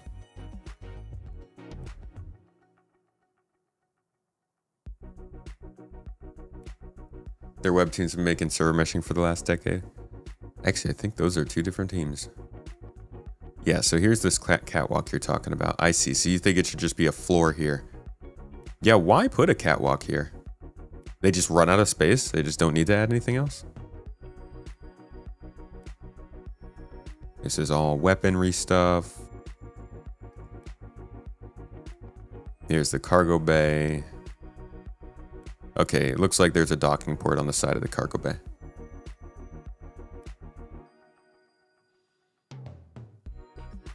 Can't stop laughing at the Misk fortune name. Yeah. Nah, it's a good one. Especially because, like, it's a salvager.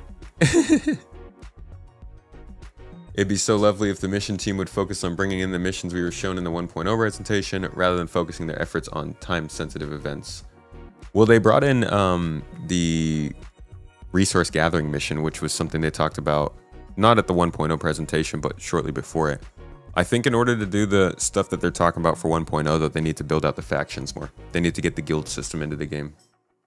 So I think they'd just be kind of... Yeah, I don't know. I think they're putting out missions. Like, we were going over this earlier today. They might be timed exclusive events, but they have now introduced a mission type, resource gathering, that they've talked about and not done before. And that's a definitive change to the game that is going to be positive for a long time. Those should be some interesting missions for sandbox stuff. Imagine all of the shooting we'll be able to shoot. Love shooting, shoot. To shoot. Is the catwalk over the cargo bay? Yeah, it is. See, you can see the cargo bay right here, and then when you jump to the new one, this is the catwalk going over it. Interesting choice. Seems like it'd be more than 50 SCU if it's 2 floors. It's only the first floor that stacks. The second floor is just the catwalk. A landing hangar would be interesting. As a medic and an explorer, I'm unimpressed. Yeah, well, beacons are needed. They added one new type of mission in 5 years? No. What the f? Where did I say that? I said they added the new mission type they talked about last year. Can't wait for the Iron Chad. Chadmopolis. The Chadifier.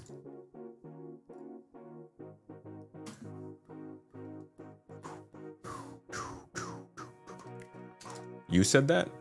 No, you asked me a question. You like confirmed what I said.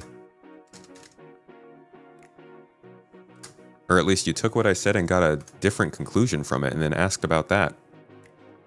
But no, they've definitely added more mission types than just that. They haven't had as many as I want, for sure. They've actually dropped the ball on quite a, like, the barge heist, I guess the escort mission actually came in 4.0. But the barge heist and the barge heist, mining missions, investigation missions have quite pissed me off not being delivered. But they have put in some other stuff.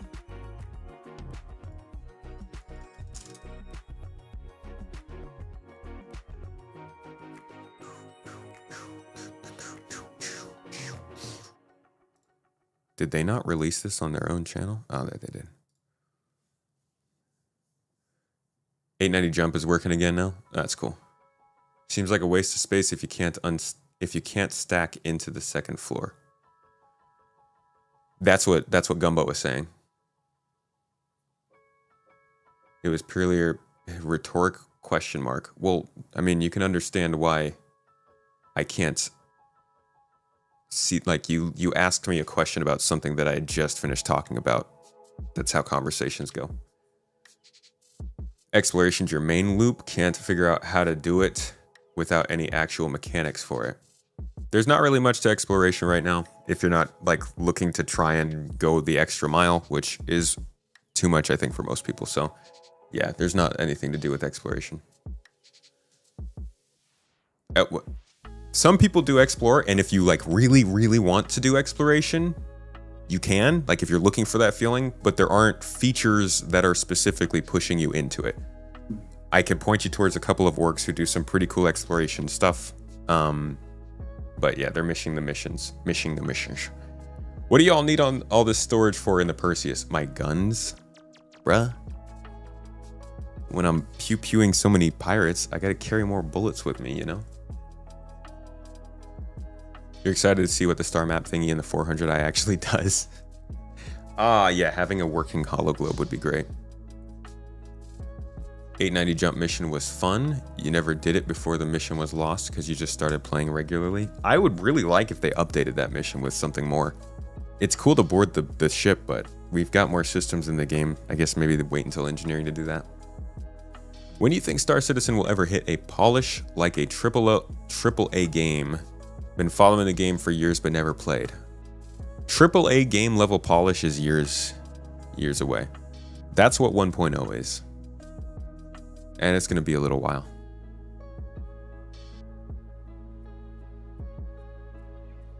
I think that, well, man, I guess AAA polish doesn't really mean what it used to anymore.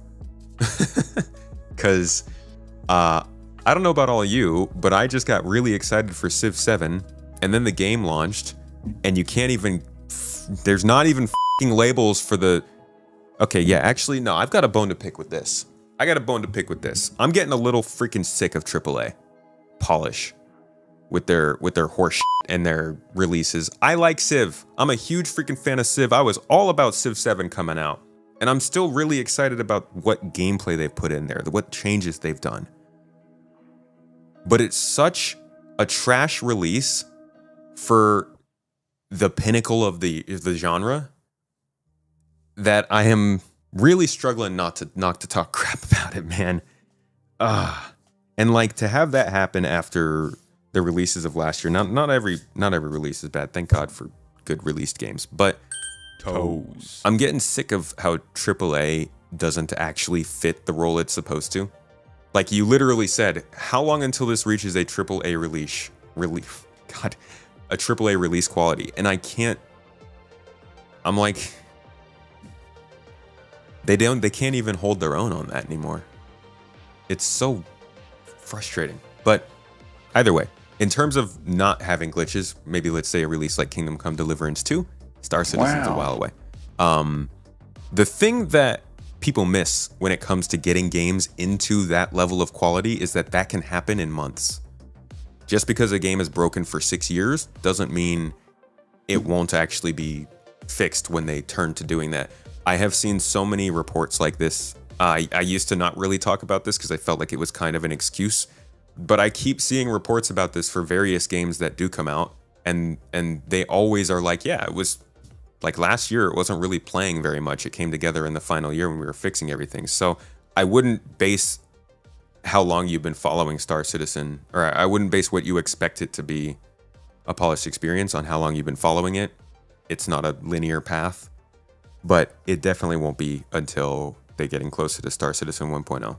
And I think until the graphics team is working on like really niche settings and the meshing team is polishing dynamic server meshing and the missions team is making extra bits, I don't think it's going to be at that level until then.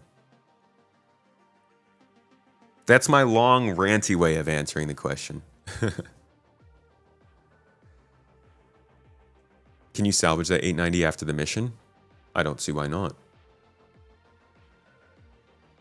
Civ 5 and 6 had rough launches. I knew not to pre-order that.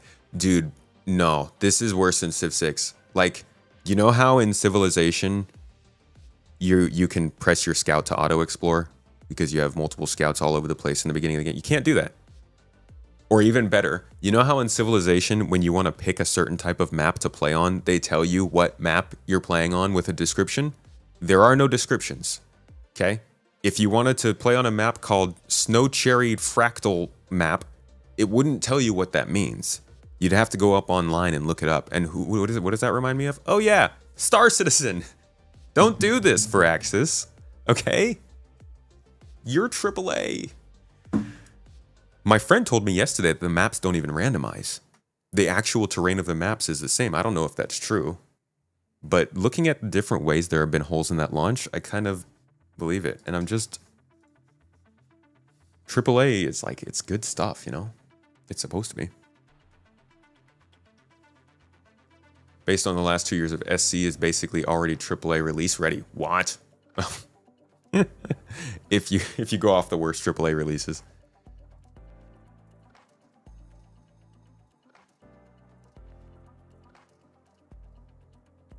It's bizarre how the one thing you expected to be the game's biggest hurdle, server meshing, is the best, least bugged part of Star Citizen now.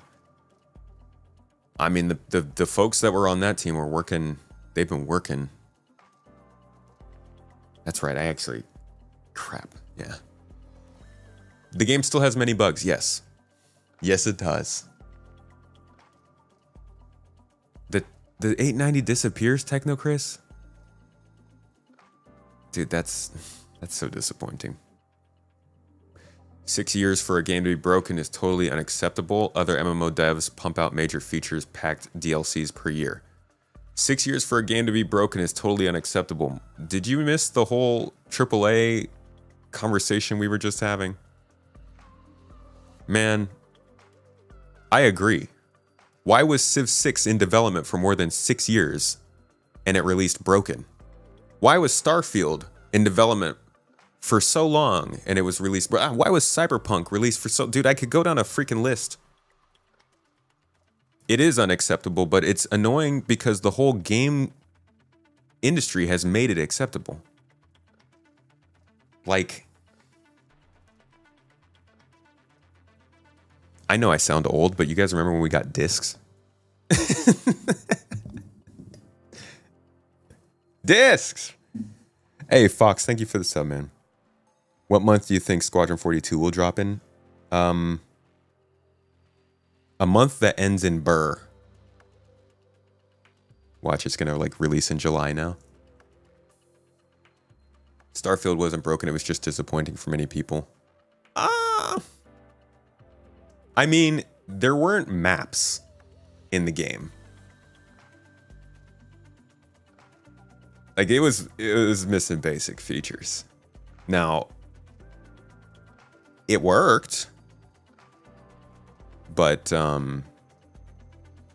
I would say that that game released, even if not broken, definitely not worth the time it was being made.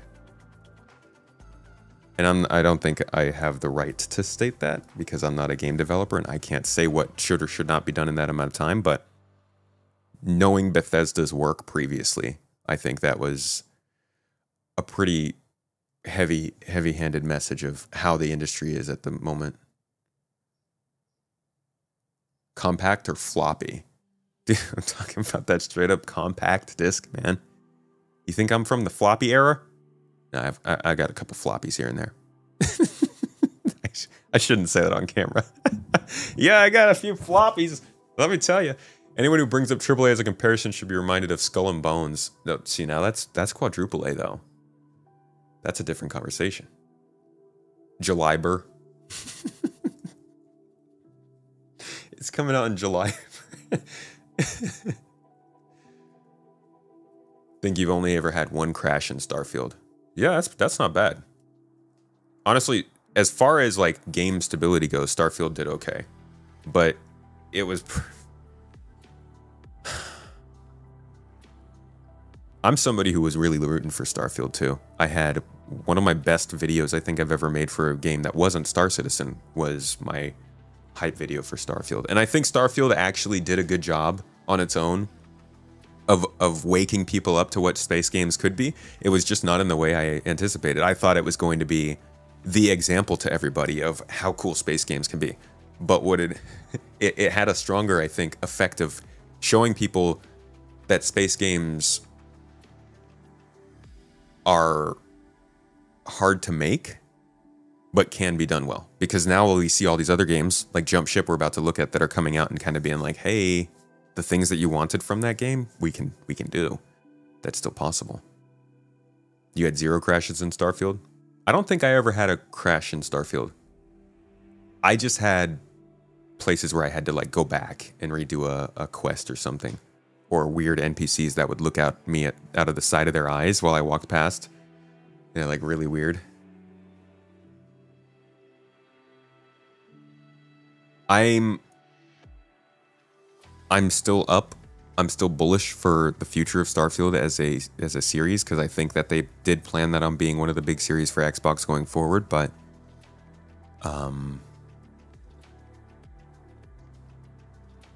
yeah, I don't know.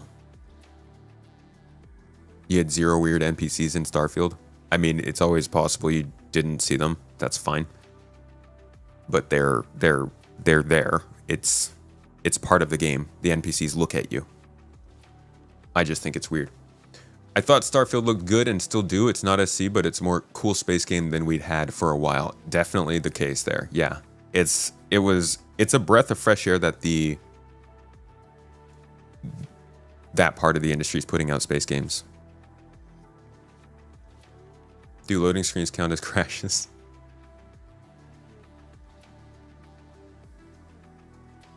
That might be because you never played Starfield. Well, that would probably, yeah. Think it's a game that came out too late if they didn't waste time on re-realizing Skyrim a gajillion times. You know what? I think you're spot on there, Fox. If Skyrim had come out the same year as Outer Worlds, first of all, that would have been a heck of a comparison. Obsidian's space game versus Bethesda's space game would have been crazy. But I also think that would have made Starfield look better because Outer Worlds was very much the small scale, deep quality kind of thing. And then Bethesda went for the large scale thing. And the comparison might have helped them show the power, the strengths of their game more. Either way, we've got a new game to see the strengths of. Now, I'm not going to lie, I've watched this video like 3 times now because I'm very excited for this game. The excitement's been slowly building, but it wasn't until late last year that I started to really get more into it. I think it was because of this video.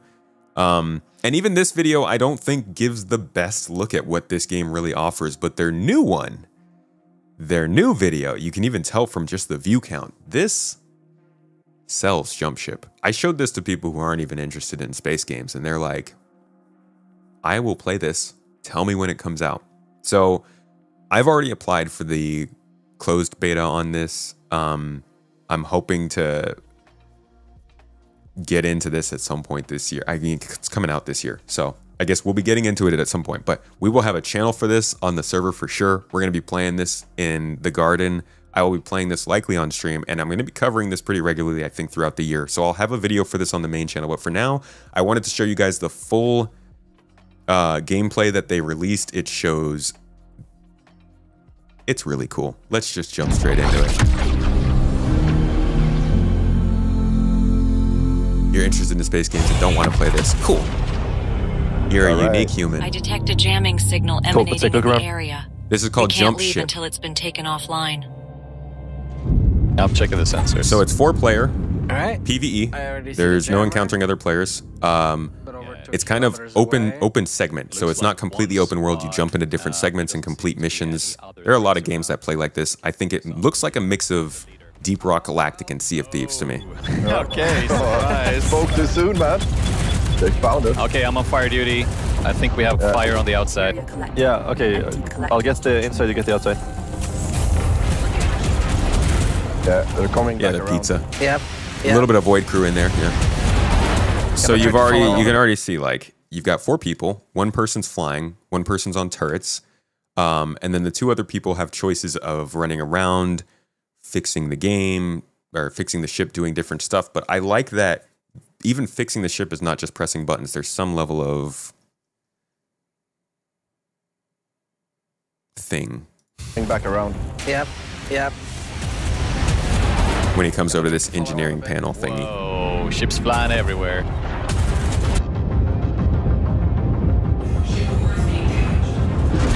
I missed again.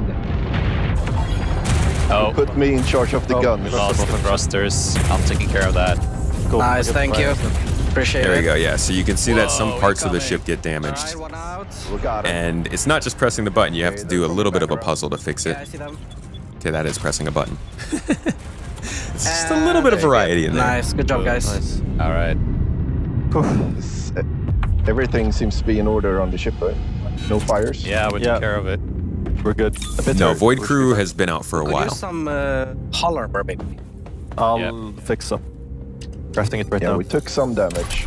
You? Ready for the Corvette then? Yeah, how do we want to go about that? Armor installed. I think we should probably sneak up on them, right? Try to ambush them. Yep, that makes more sense. Okay, I can be boarding crew. Yeah, I'll join you on that. What's the URL for this? The guns. So let's sneak up on them and try to board them or something. Take them out. Yeah, I'm ready. All right. Everybody on board? Yeah, ready to go. Yes, sir. Ready to go. All right. What's different in this? Oh, there they are. I can check that out after the trailer. Okay. Nice. Not yet. Yeah, they haven't seen us yet. As soon as... Oh, okay. Ready to jump in 3. Starting to notice 2. That's your cue. Go for it. Nice. Going in. I got locked. So this is pretty freaking nuts. Because, like, this is very much an arcadey fun style game. You gotta have a little bit of disbelief there. Fires in space, obviously, flying around at super high speeds and all this stuff. But the idea of just like casually allowing for boarding other ships is so much fun. It's such a party. This is not what I would come to something like Star Citizen or Elite Dangerous or even Starfield for. But there's definitely a time in my week where I'm into just a good time like this, and being able to jump onto a computer controlled ship and relive my Battlefield 2142 memories in space. I'm hoping that they get even deeper in how big these ships can get and the interiors you can go inside of. Behind you, Rasmus. Nice. Let's push.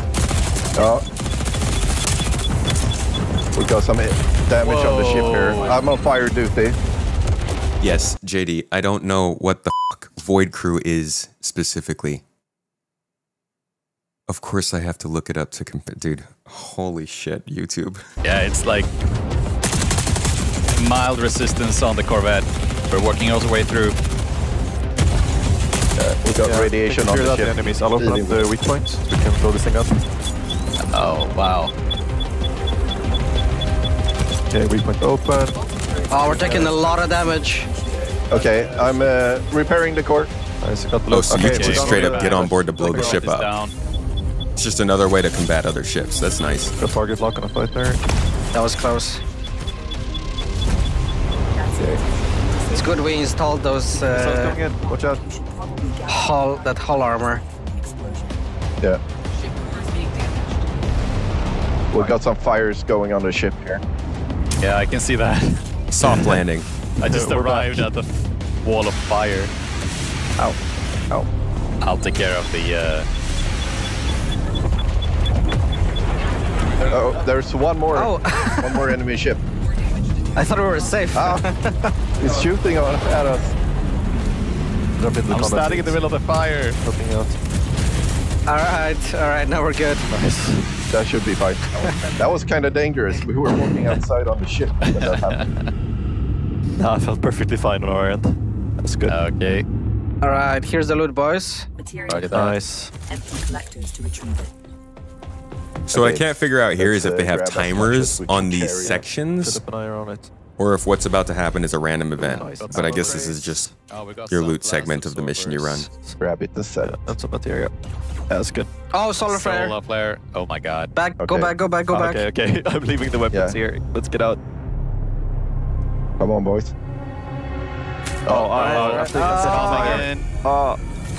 Okay. Oof. I'm setting a destination. Everyone get in. Yeah. And, It's kind of funny. This is like literally what running a mission in Pyro is supposed to be kind of like. Jump imminent. Remain seated. All right. These games sort of rely on having a solid group to play with. The fun is in the virtual hangout. It is, yeah. And somebody mentioned the repetitiveness of it. Like, that's what I'm saying. This isn't the kind of game that I'm going to use as a main game that I'm always playing. But this is definitely a sort of grab some drinks on a Friday night and hang out for a little bit with some friends that normally you're doing a lot of hardcore, more intensive stuff. This just looks like a good amount of fun for me. Okay. Because I love Sea of Thieves, but I'll install some armor.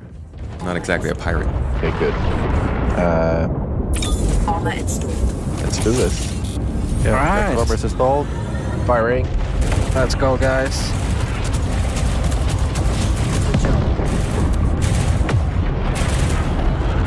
Warning, enemy ships approaching.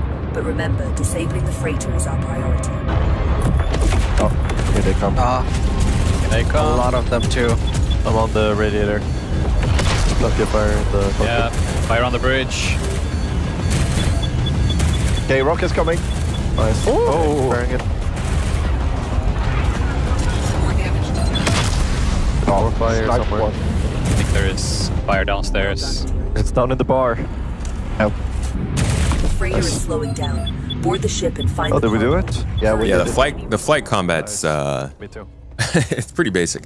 You have one player controlling all turrets. So imagine how much they have to simplify it for that. Oh, and pizza, of course. Okay, perfect slices. You have some pizza for me? Nice. Yeah. Everyone can have some. I'm not even hungry. Yeah, we got an ammo box ready. I want some pizza Everyone now. got their healing. Cool. Yep. Yep. I packed some med stims. Ready to board. All right. Do I love DRG but aren't exactly a dwarf? I love DRG but I'm afraid of the dark. Doesn't work Yeah, out. I don't like that. Okay. Jumping off. Let's do this.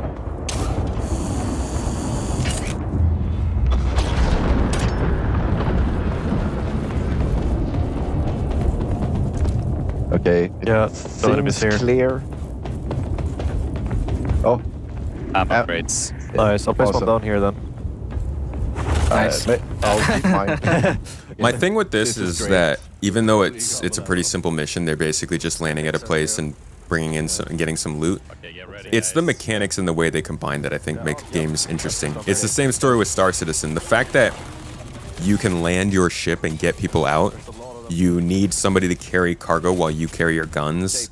That there are 4-player doors that have to be opened specifically. You can't do it with just 1 or 2 people.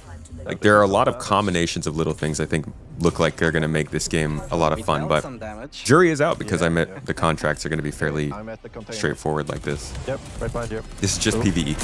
Oh, drones incoming. Okay, I'm opening it. It's almost up. That is not a great You know, spot. I can't actually tell. It's almost up. It looks like these require more than 1 person to open, and it's not just that you can open it by yourself. It doesn't even... Oh, drones incoming. Okay, I'm opening. It doesn't even start loading when he's doing it alone. Yeah. It's almost. And then it starts loading when the second guy jumps in. That is not a great spot to be right now. Yeah. I got the cargo. Right Cover in me. the open. So it's the classic, you know, 1 person has to carry the stuff, everyone else has to shoot. I'm running for my life. Oh, gee. Okay. Right behind you guys. Coming. Yeah. You're pulling aggro, so it's pretty cool. I love this part though because they're constantly like, okay, I'm ready, let's go, cover me, let's go, and it's like nobody's actually leaving. Yeah. Okay. That's the first crate. Keep looking for Okay. I'm heading back in. We still have a lot of time though. We could grab some bonus cargo if you want to. Yes, sir. Yeah. Let's go. Maybe don't go that way, Phil. There's something bad around the corner. Good job. What? Are you afraid? Okay, Yes. we can flank him. I'm afraid. Oh, they decided to go back I in. think I got aggro. Get back in. Let's get this final. We got him. We got him. It's bonus cargo. Okay, Matt, you got it? Yeah. Oh, Just help I me got with a the door. spider. Spider bot. Okay, let's get this. Does anybody have ammo? Okay, you grab the cargo, Matt. I'll cover you. Nice, thank you. There's ammo by the entrance. Yep. Yeah. Raptor is approaching. Oh, I'm taking a lot of damage. Spider bot is on the stairs here. I think we just need to run past them. We have 50 seconds until reinforcements. Okay, let's meet I up need to with cover Matt. here. Yeah, I need to cover I'm a covering. lot. It's a little chaotic. We're coming. I'm holding up the spider bot over here. Oh, some grenades coming in. 30 seconds until reinforcements. Okay, let's get out. We'll cover your exit. I'm also not getting the sense that there are classes specifically. Maybe it comes from your armor and stuff, but I don't see really big indicators that they're in different classes. I might be wrong about that, but their weaponry isn't super different. Philip, we need to move. We'll get the spider bot. Oh no. Rasmus, go. I cover you. All right, guys. Thank you. Okay, let's go. Okay. Take up with the ship. Oh, spider. I'll grab it. Hey, Oh my god. I'm undocking. Okay. We're getting pushed back. We're coming. Oh god. Okay, coming. This guy's definitely not coming. He's still Ships are coming. Okay, I'm coming. Yeah, I'm on board. Wait for me. Henrik. I'm coming. Nice. Go. Okay. Everybody has a Henrik. All right, you gotta mark the jump destination for me. On it. It's Marked. Combat station, I'm ready. Sitting down, I'm ready to leave. A little bit of multiplayer navigation going on there with the star map. Fire. Go. Oh, awesome job. Nice. So this is what, like, this makes it look like there are classes because they have different armors on. But I'm not sure if that's just something you can choose or if you have to level up in separate skill trees, kind of like you're mentioning in Deep Rock Galactic. But that's Jump Ship. That's what we know about it so far. Pretty cool 4-player PvE space-based, round-based game made in Unity. And I think they've got a pretty cool, unique look to it. Now, as I said during that video, and for whatever reason this was seen as a weird thing, I don't know what Void Crew is really. I've heard about it, but I haven't really seen it much. So let's check that out, because it sounds like that is a pretty close comparison, and see if there are any videos that give like a good look at, here we go, official 1.0 launch trailer. Let's see what Void Crew looks like. Oh, God. Sorry. Welcome aboard, followers of Medin. You are about to embark on the most important journey of our time. Engage Void Jump.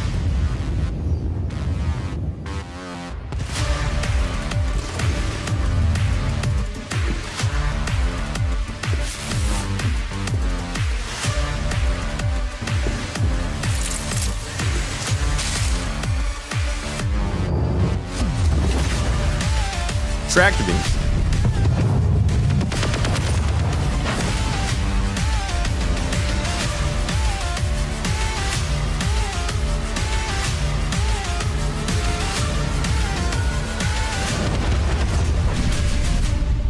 Honestly, this looks pretty freaking sick too. I'd love to see like a session of gameplay though.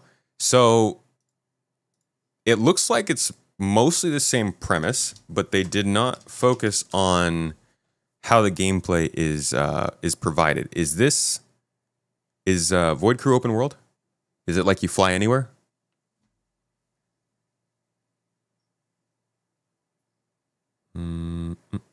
Review.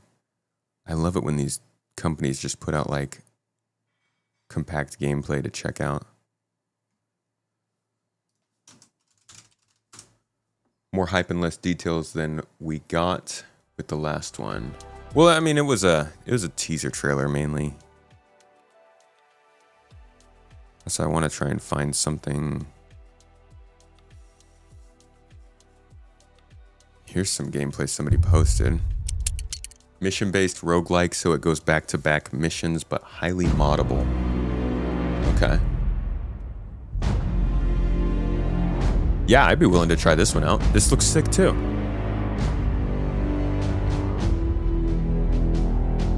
Just gonna skip through this. I don't want to eat up their whole video.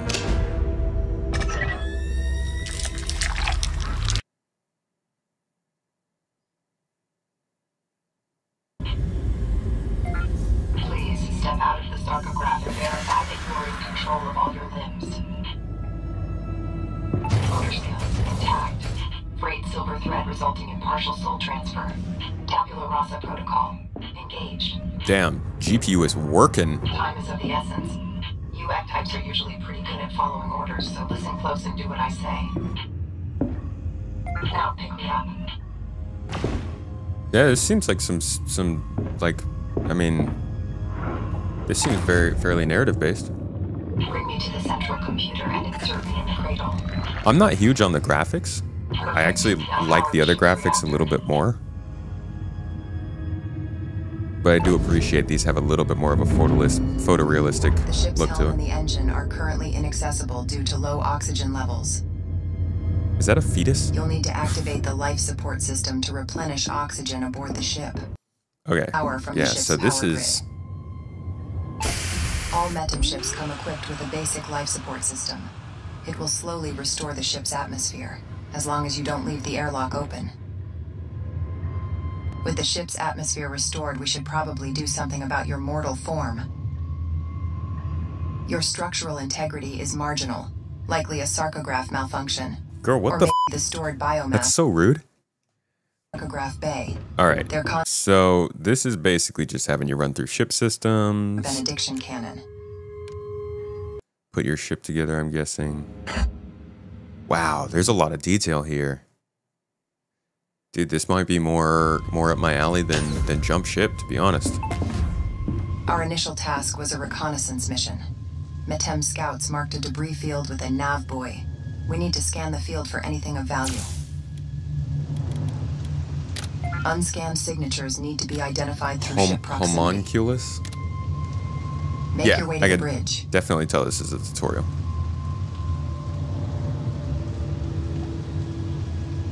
No, this is not Star Citizen. You get to Buoy and flying. identify those signatures. Or is this Your turrets? helmet's Can you fly HUD the can ship? display markers for objects of interest in the immediate vicinity of the ship. This is useful for locating points of interest. Yes, you can. Nearby Cool. hostiles. Yeah, definitely. It might be because it's a tutorial and it has a bunch of UI all over, but it's got that less polished feel. But I don't think that's a problem because the game's systems look pretty solid on this. What happened to Falling Frontier? I didn't hear any of anything happening to it. And potential salvage outside the ship. Yeah, I'm down to give this a try with the boys.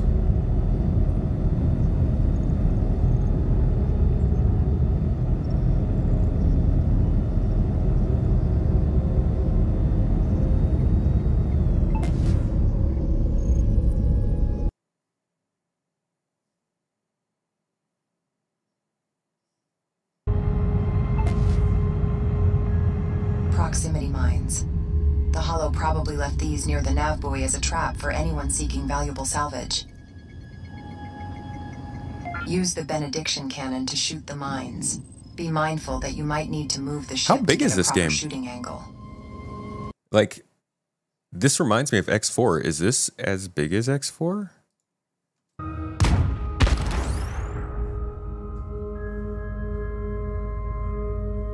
Escape from Tarkov in space, but you do different missions while traveling and collecting materials to upgrade your ship. Gets harder the more you play. Is there PvP?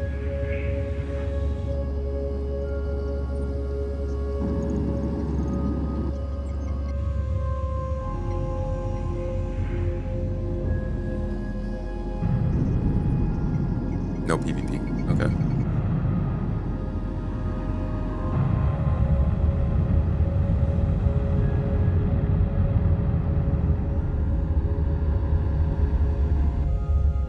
And when you load into this game, do you just like have 4 people load in with you and then you guys can go and play the game non-stop? Do you have to go back to a lobby together? How does the multiplayer part of this game work?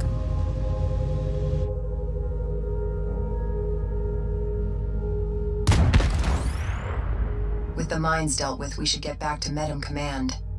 Now that you're brought back up to speed, I'm sure they'll have something exciting lined up for us. Sounds like you're very excited about that. If you die, you lobby. You'll need to charge the void drive before we can execute the void jump. Make your way to the engine at the back of the ship. The void drive takes some time to spool. You can speed up the process by using the enhancement panel next to the drive. Good. Now use the astral map and set our jump target to the exit sector. Okay, so you have to go back to a lobby in between the missions that you're running. So it is like Deep Rock Galactic on this. This is called Void Crew.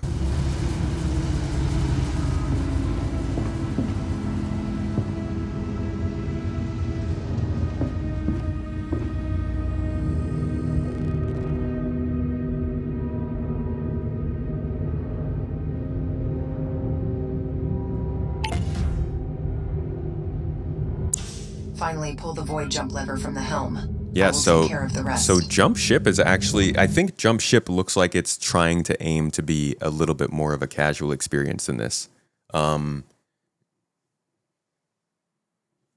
Jump Ship looks like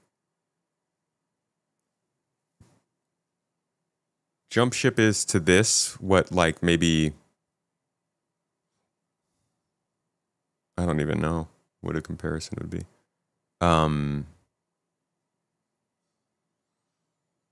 Yeah, I have no idea. It's just, it feels like a more low-key version of it. It's a little more focused on like the fun and group play than the focus on the ship, but maybe that's just because this is the tutorial. By the way, thank you for the sub gifting, Certified Gumbo. Got us started on a hype train on Twitch. When does that ever happen? Can we get some party music up in here? Do we have any party music? Is there party music? Hey, that's good enough. Thank you, Gumbo. There we go. These people are so enthusiastic. Appreciate you guys on Twitch. All right.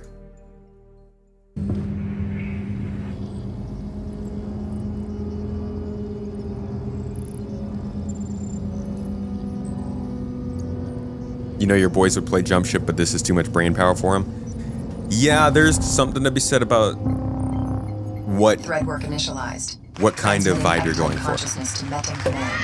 Stand by. This seems more fun as a game I would play regularly, but Jump Ship does seem more like the game that I can just not have to know that well to go in and have some fun.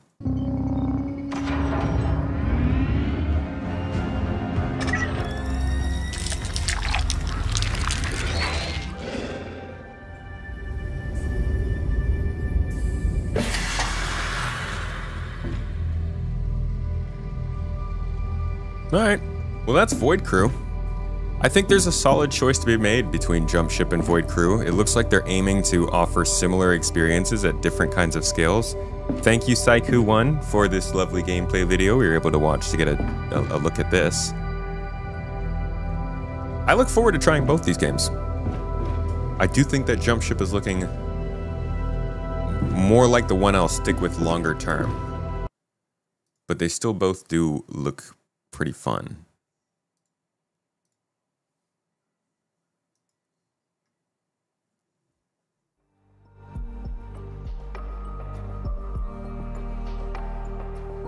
Only time you ever start over if you die, but if not, you just travel to different areas and complete missions. Okay, so the ship is like the central base.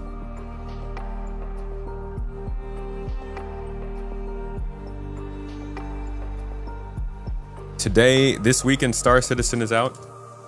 Yay. What's happening this weekend, Star Citizen? God, it smells so good in this house. I think Mrs. Tomato is making something delicious. All right. Latest update is launched last week. This release focused on 3 key areas, addressing top priority gameplay issues. Actually, let's just... Okay. So I'm not sure how interesting this will really be to everybody, but for March 3rd, week starting March 3rd, why am I on Wi-Fi?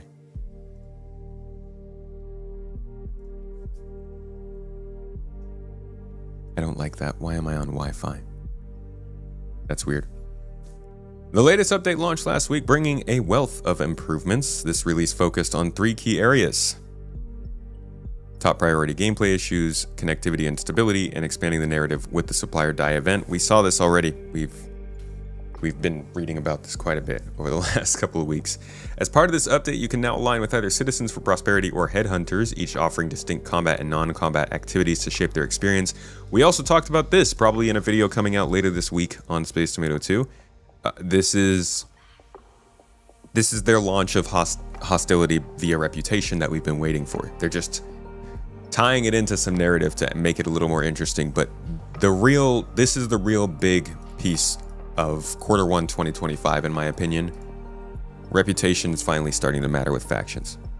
Over the weekend, we encountered some back-end issues that may have affected some of you.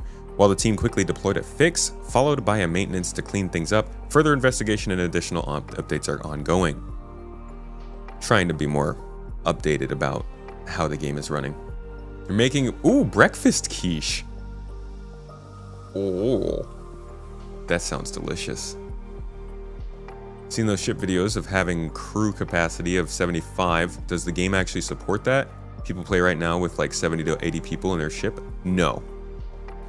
I don't actually think there's any ship that has 75 person capacity. I don't think there ever will be. I think the most you'd probably need to run a ship very, very efficiently at the highest scale would probably be around like 30 maybe. In like the Javelin or the Idris, where you would need a couple of different engineers, multiple turret gunners, maybe a couple people flying ships, folks on the bridge. Like maybe you're getting into the 20s, but even then the game's not ready for that. Engineering's not in game. A lot of spawning stuff doesn't work how it's supposed to. There's just no need to get in ships like that. You could put 70 people on a ship right now, but there's no reason to. Because I still have not checked my wiring. Well, it's not my wiring because my streaming PC is not on Wi-Fi. So it must just be that the Ethernet port got pulled slightly out of my desktop. In fact, let me go down there and see.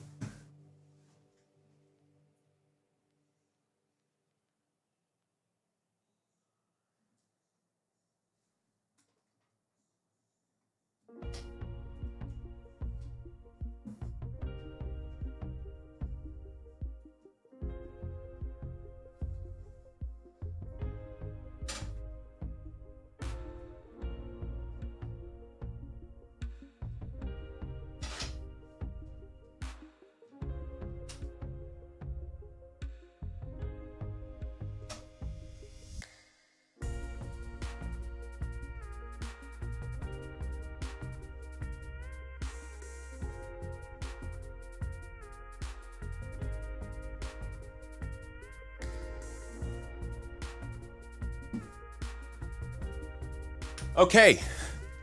Whew. I was right. It had gotten pulled out of the port. Luckily, I still have Wi-Fi, so that didn't affect us that much. Ethernet cables without the proper locking mechanisms. Gotta love them. You watched the ship trailer. You saw a video where they said the ship needed 70-something people. You know what ship that was, by any chance? Or when that might have been? Okay, we're going to continue with this. Last week also brought us the roadmap roundup of 2025, first one, introducing 4.1, highlighting some of the new content coming your way in the 4.1.x patch cycle. See now. No. See, that's not... That, I don't know. I'm not so sure about that.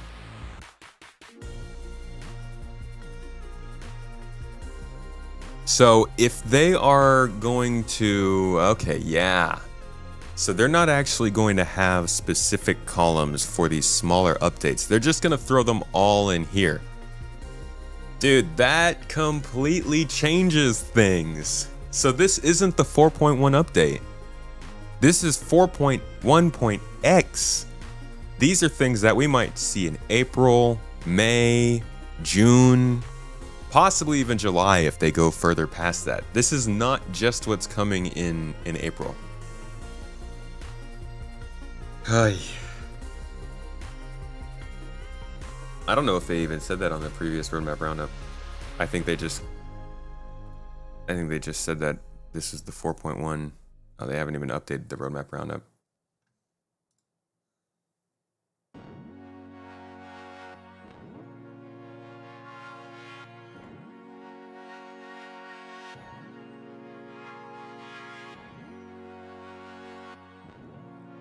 Let's see. A new 4.1 column. Yeah, they did specify that. Has been added to the release view, highlighting some of the major deliverables that will release in the 4.1 patch cycle. Yeah, either in 4.1 or in subsequent patch updates. See now, this is what happens when you're like me and you don't read, gamers.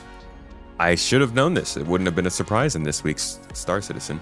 But unfortunately, that is the way it is. The release view is going to be basically when these things are ready for whatever month within the quarter is actually going on. Be interesting to see how that works. All right, additionally, the 1.0 column has been updated with new cards showcasing features planned to release alongside Star Citizen 1.0 or before it. As development progresses, these cards will shift into their respective patch columns. They really just need pools for these cards now. They need to not put them in columns. Just put them in a pool and add them in when they're like 4 weeks away from releasing. Okay, so what's going to be happening? Oh, my neck. In Star Citizen this week.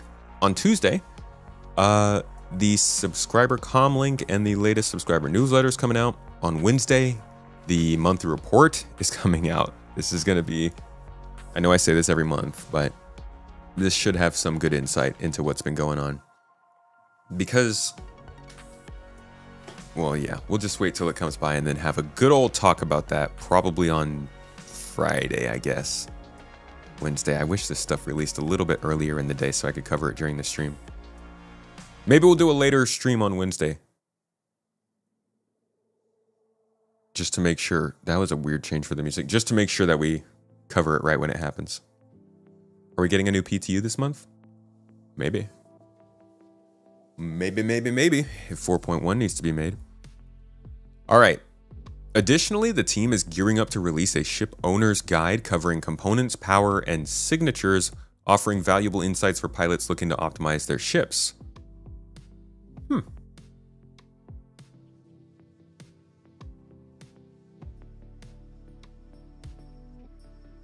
Okay. I actually kind of like that. If, depending on how in-depth this is, and where this is hosted, this is probably hosted on the website. I mean, it's a start.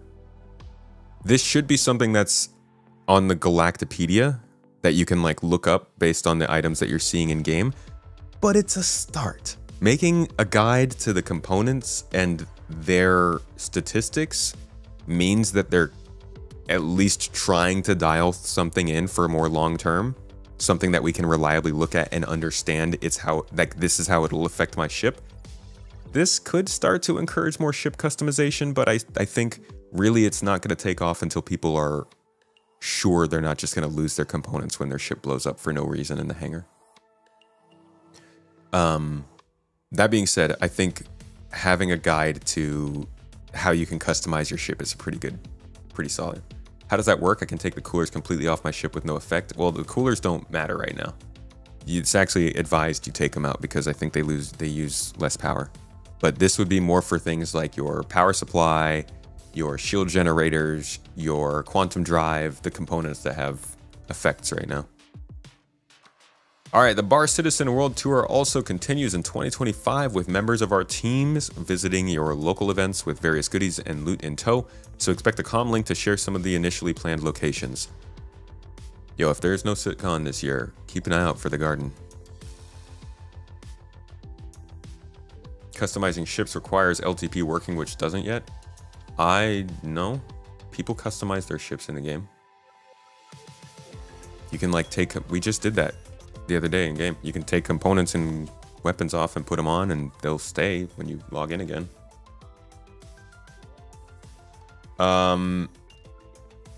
Thursday, Star Citizen Live returns with an exclusive interview featuring members of the CIG Vehicle Concept team. Oh. Join us as we meet Alberto, Jacob, Samuel, and Leith. Dive into their creative process and get to know the people behind the ships. Plus, we'll get a first look at some of their latest work. You won't want to miss it. Tune in at 9 a.m. PST, 5 p.m. UTC. Also, Jared wanted me to say that he's sorry for putting the wrong date on our upcoming SCL Q&A with the mission design team. That show won't be until next month, but we'll keep in the questions you've already submitted. Oh, there's going to be so many freaking questions about that, I bet. Star Citizen Live about the concept team for the ships is not super interesting sounding. And I think it's even less so since we're not getting as much information as we normally would this time of year, but it's still nice to hear from the devs and their personal insights into their jobs. I think it adds some good context, so I'm down to listen to it, but you know, don't fold your napkins and get ready for it. I don't even know what that means, just go with it.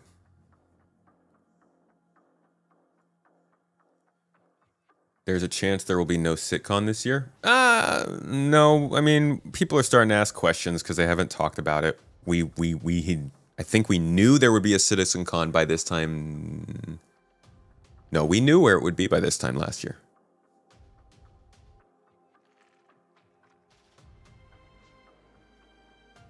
Losing components every patch. I don't think we lose components. I mean, in the 4.0 cycle, I think we've lost components, but we don't usually lose components every patch. It's usually like every 12 to 18 months, which it sucks that we lose components, but you can still customize your ship. Like, they should still support the people who want to take part in that gameplay. This was the time of year we used to get the most info that doesn't bode well for months leading up to October. I disagree. I find that May and generally around May is when we're getting the most info. I find that the first 3 months of the year are fairly disappointing. Last year was good because 323 was coming out and they were super excited to talk about all the features they brought over from Squadron, but statistically, I don't think the first 3 months are usually the most exciting of the year. I think it's generally May and then the months basically of CitizenCon and beyond. A little bit in April too. There's like a little bit of good news in the summer before they start to tighten up about CitizenCon. All those beautiful components you looted from contested zones are gone. Did they wipe them in 402?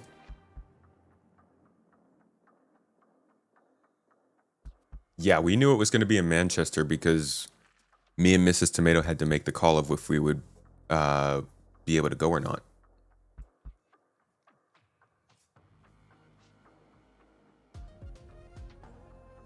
No idea where CitizenCon's going to be.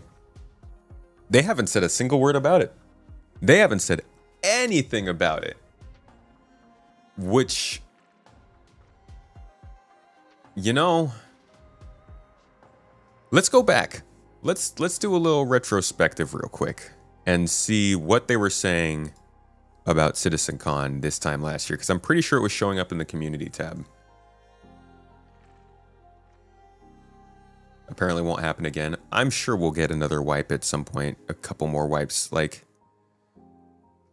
it's annoying that they did wipe the components for this one, and hopefully they don't do it again. But it is worth playing this game and assuming that it's just gonna kind of f you over in that sense every once in a while. Which is like, for most people, not the juice. It's not what you're here for. But there are some people who like to go through that, and they should at least get some information on those things.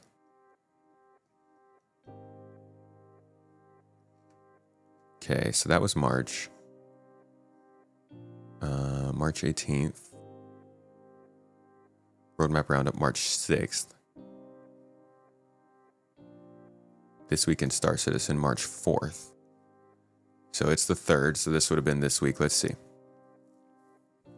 Happy Monday, Stanton, play test, testing pyro, opening jump gates, woody whoop. Talking about Bar Citizen Manchester. Okay, monthly report. Inside Star Citizen. Comlink was released. Q&A. Star Citizen Live. So there wasn't anything about CitizenCon at that point. Let's see if there's anything there. Or there. Or there. This Week in Star Citizen. This is February 5th. So this would have been almost a month ago now. But I don't see anything about... Nothing about CitizenCon announcements, community MVPs. No, nothing like that. Mid-February. Talking about the Crux Cup. Talking about Explorers. Oh, and the French community. They did a little exploration event this time last year. Distribution centers, Inside Star Citizen. No, I don't see anything really mentioned about CitizenCon, so it wasn't like being talked about in the weekly stuff. Coromore, Red Festival, Fly for Free. Yeah, it looks like it wasn't until March. This is March 4th. This Week in Star Citizen, March 11th. Letter from the chairman. This Week in Star Citizen, March 18th. And then April 2nd. Yeah, so it was like April when they made the big announcement for it. Here's March 11th.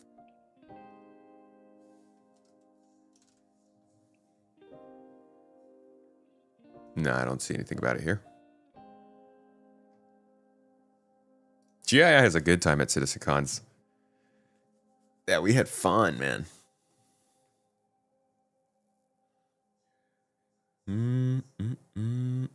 Nothing there. Holidays, 323, CDF, Overdrive Initiative. You guys remember that?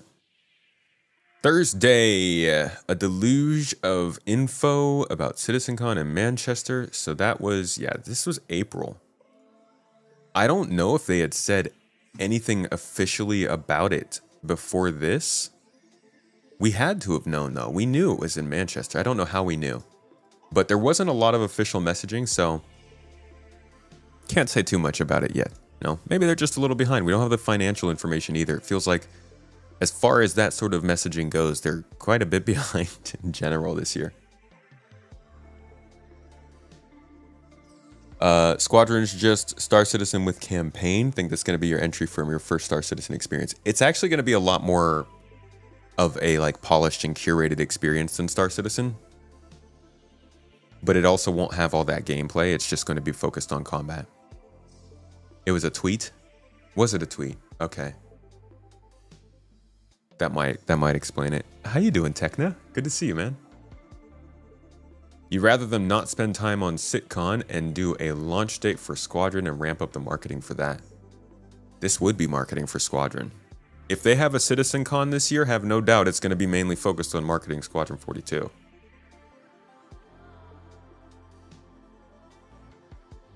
Yeah, we're aware that there's an anti-cheat error in the verse right now. People booked flights before that, okay. Do it in Manchester every year, either that or Montreal. I would love Montreal.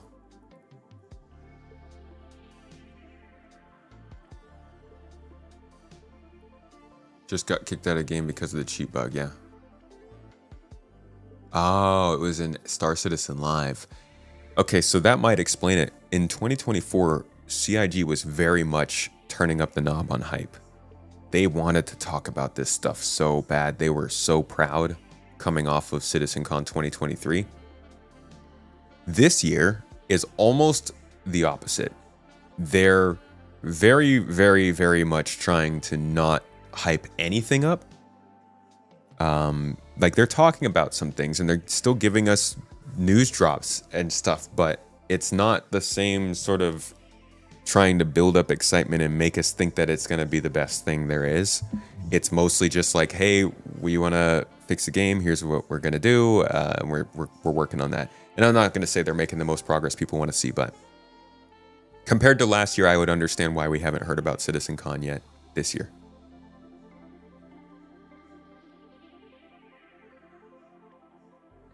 But that's the letter. That's this year, this week, whatever. This week in Star Citizen and what's going on. They come out every week. Figure maybe we should cover it since it's coming out while we're streaming. Hopefully, that got you a little updated.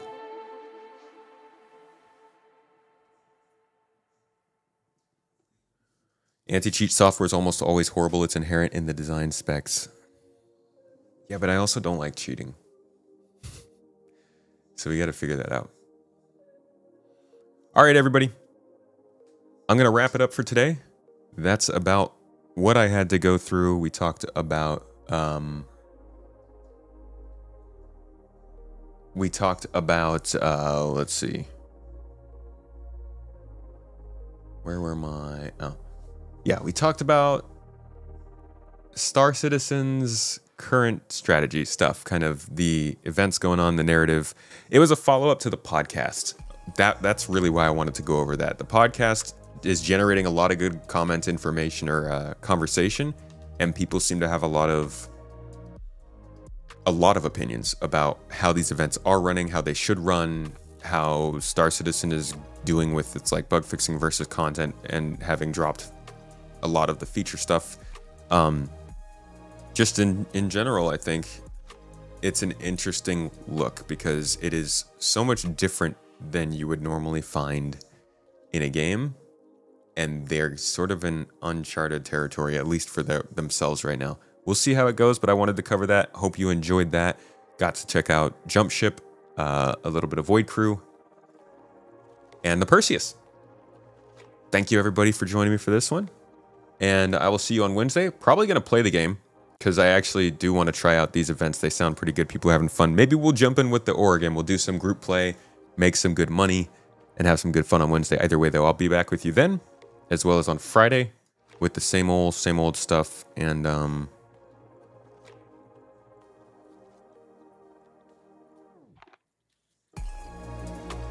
sorry, just looking for somebody to raid. Why don't we go with... I haven't rated Detox in a little while. I'm going to send you over there. Detox, great guy, good gameplay, good fun. Go check him out, give him a follow. Drop the toes in chat, folks. Blow that chat up. I'll be watching. Let them know where you came from. Again, I'll see you on Wednesday or Friday. Have a great day. Eat something you love. Treat yourself well. You're great people. See you then. Bye.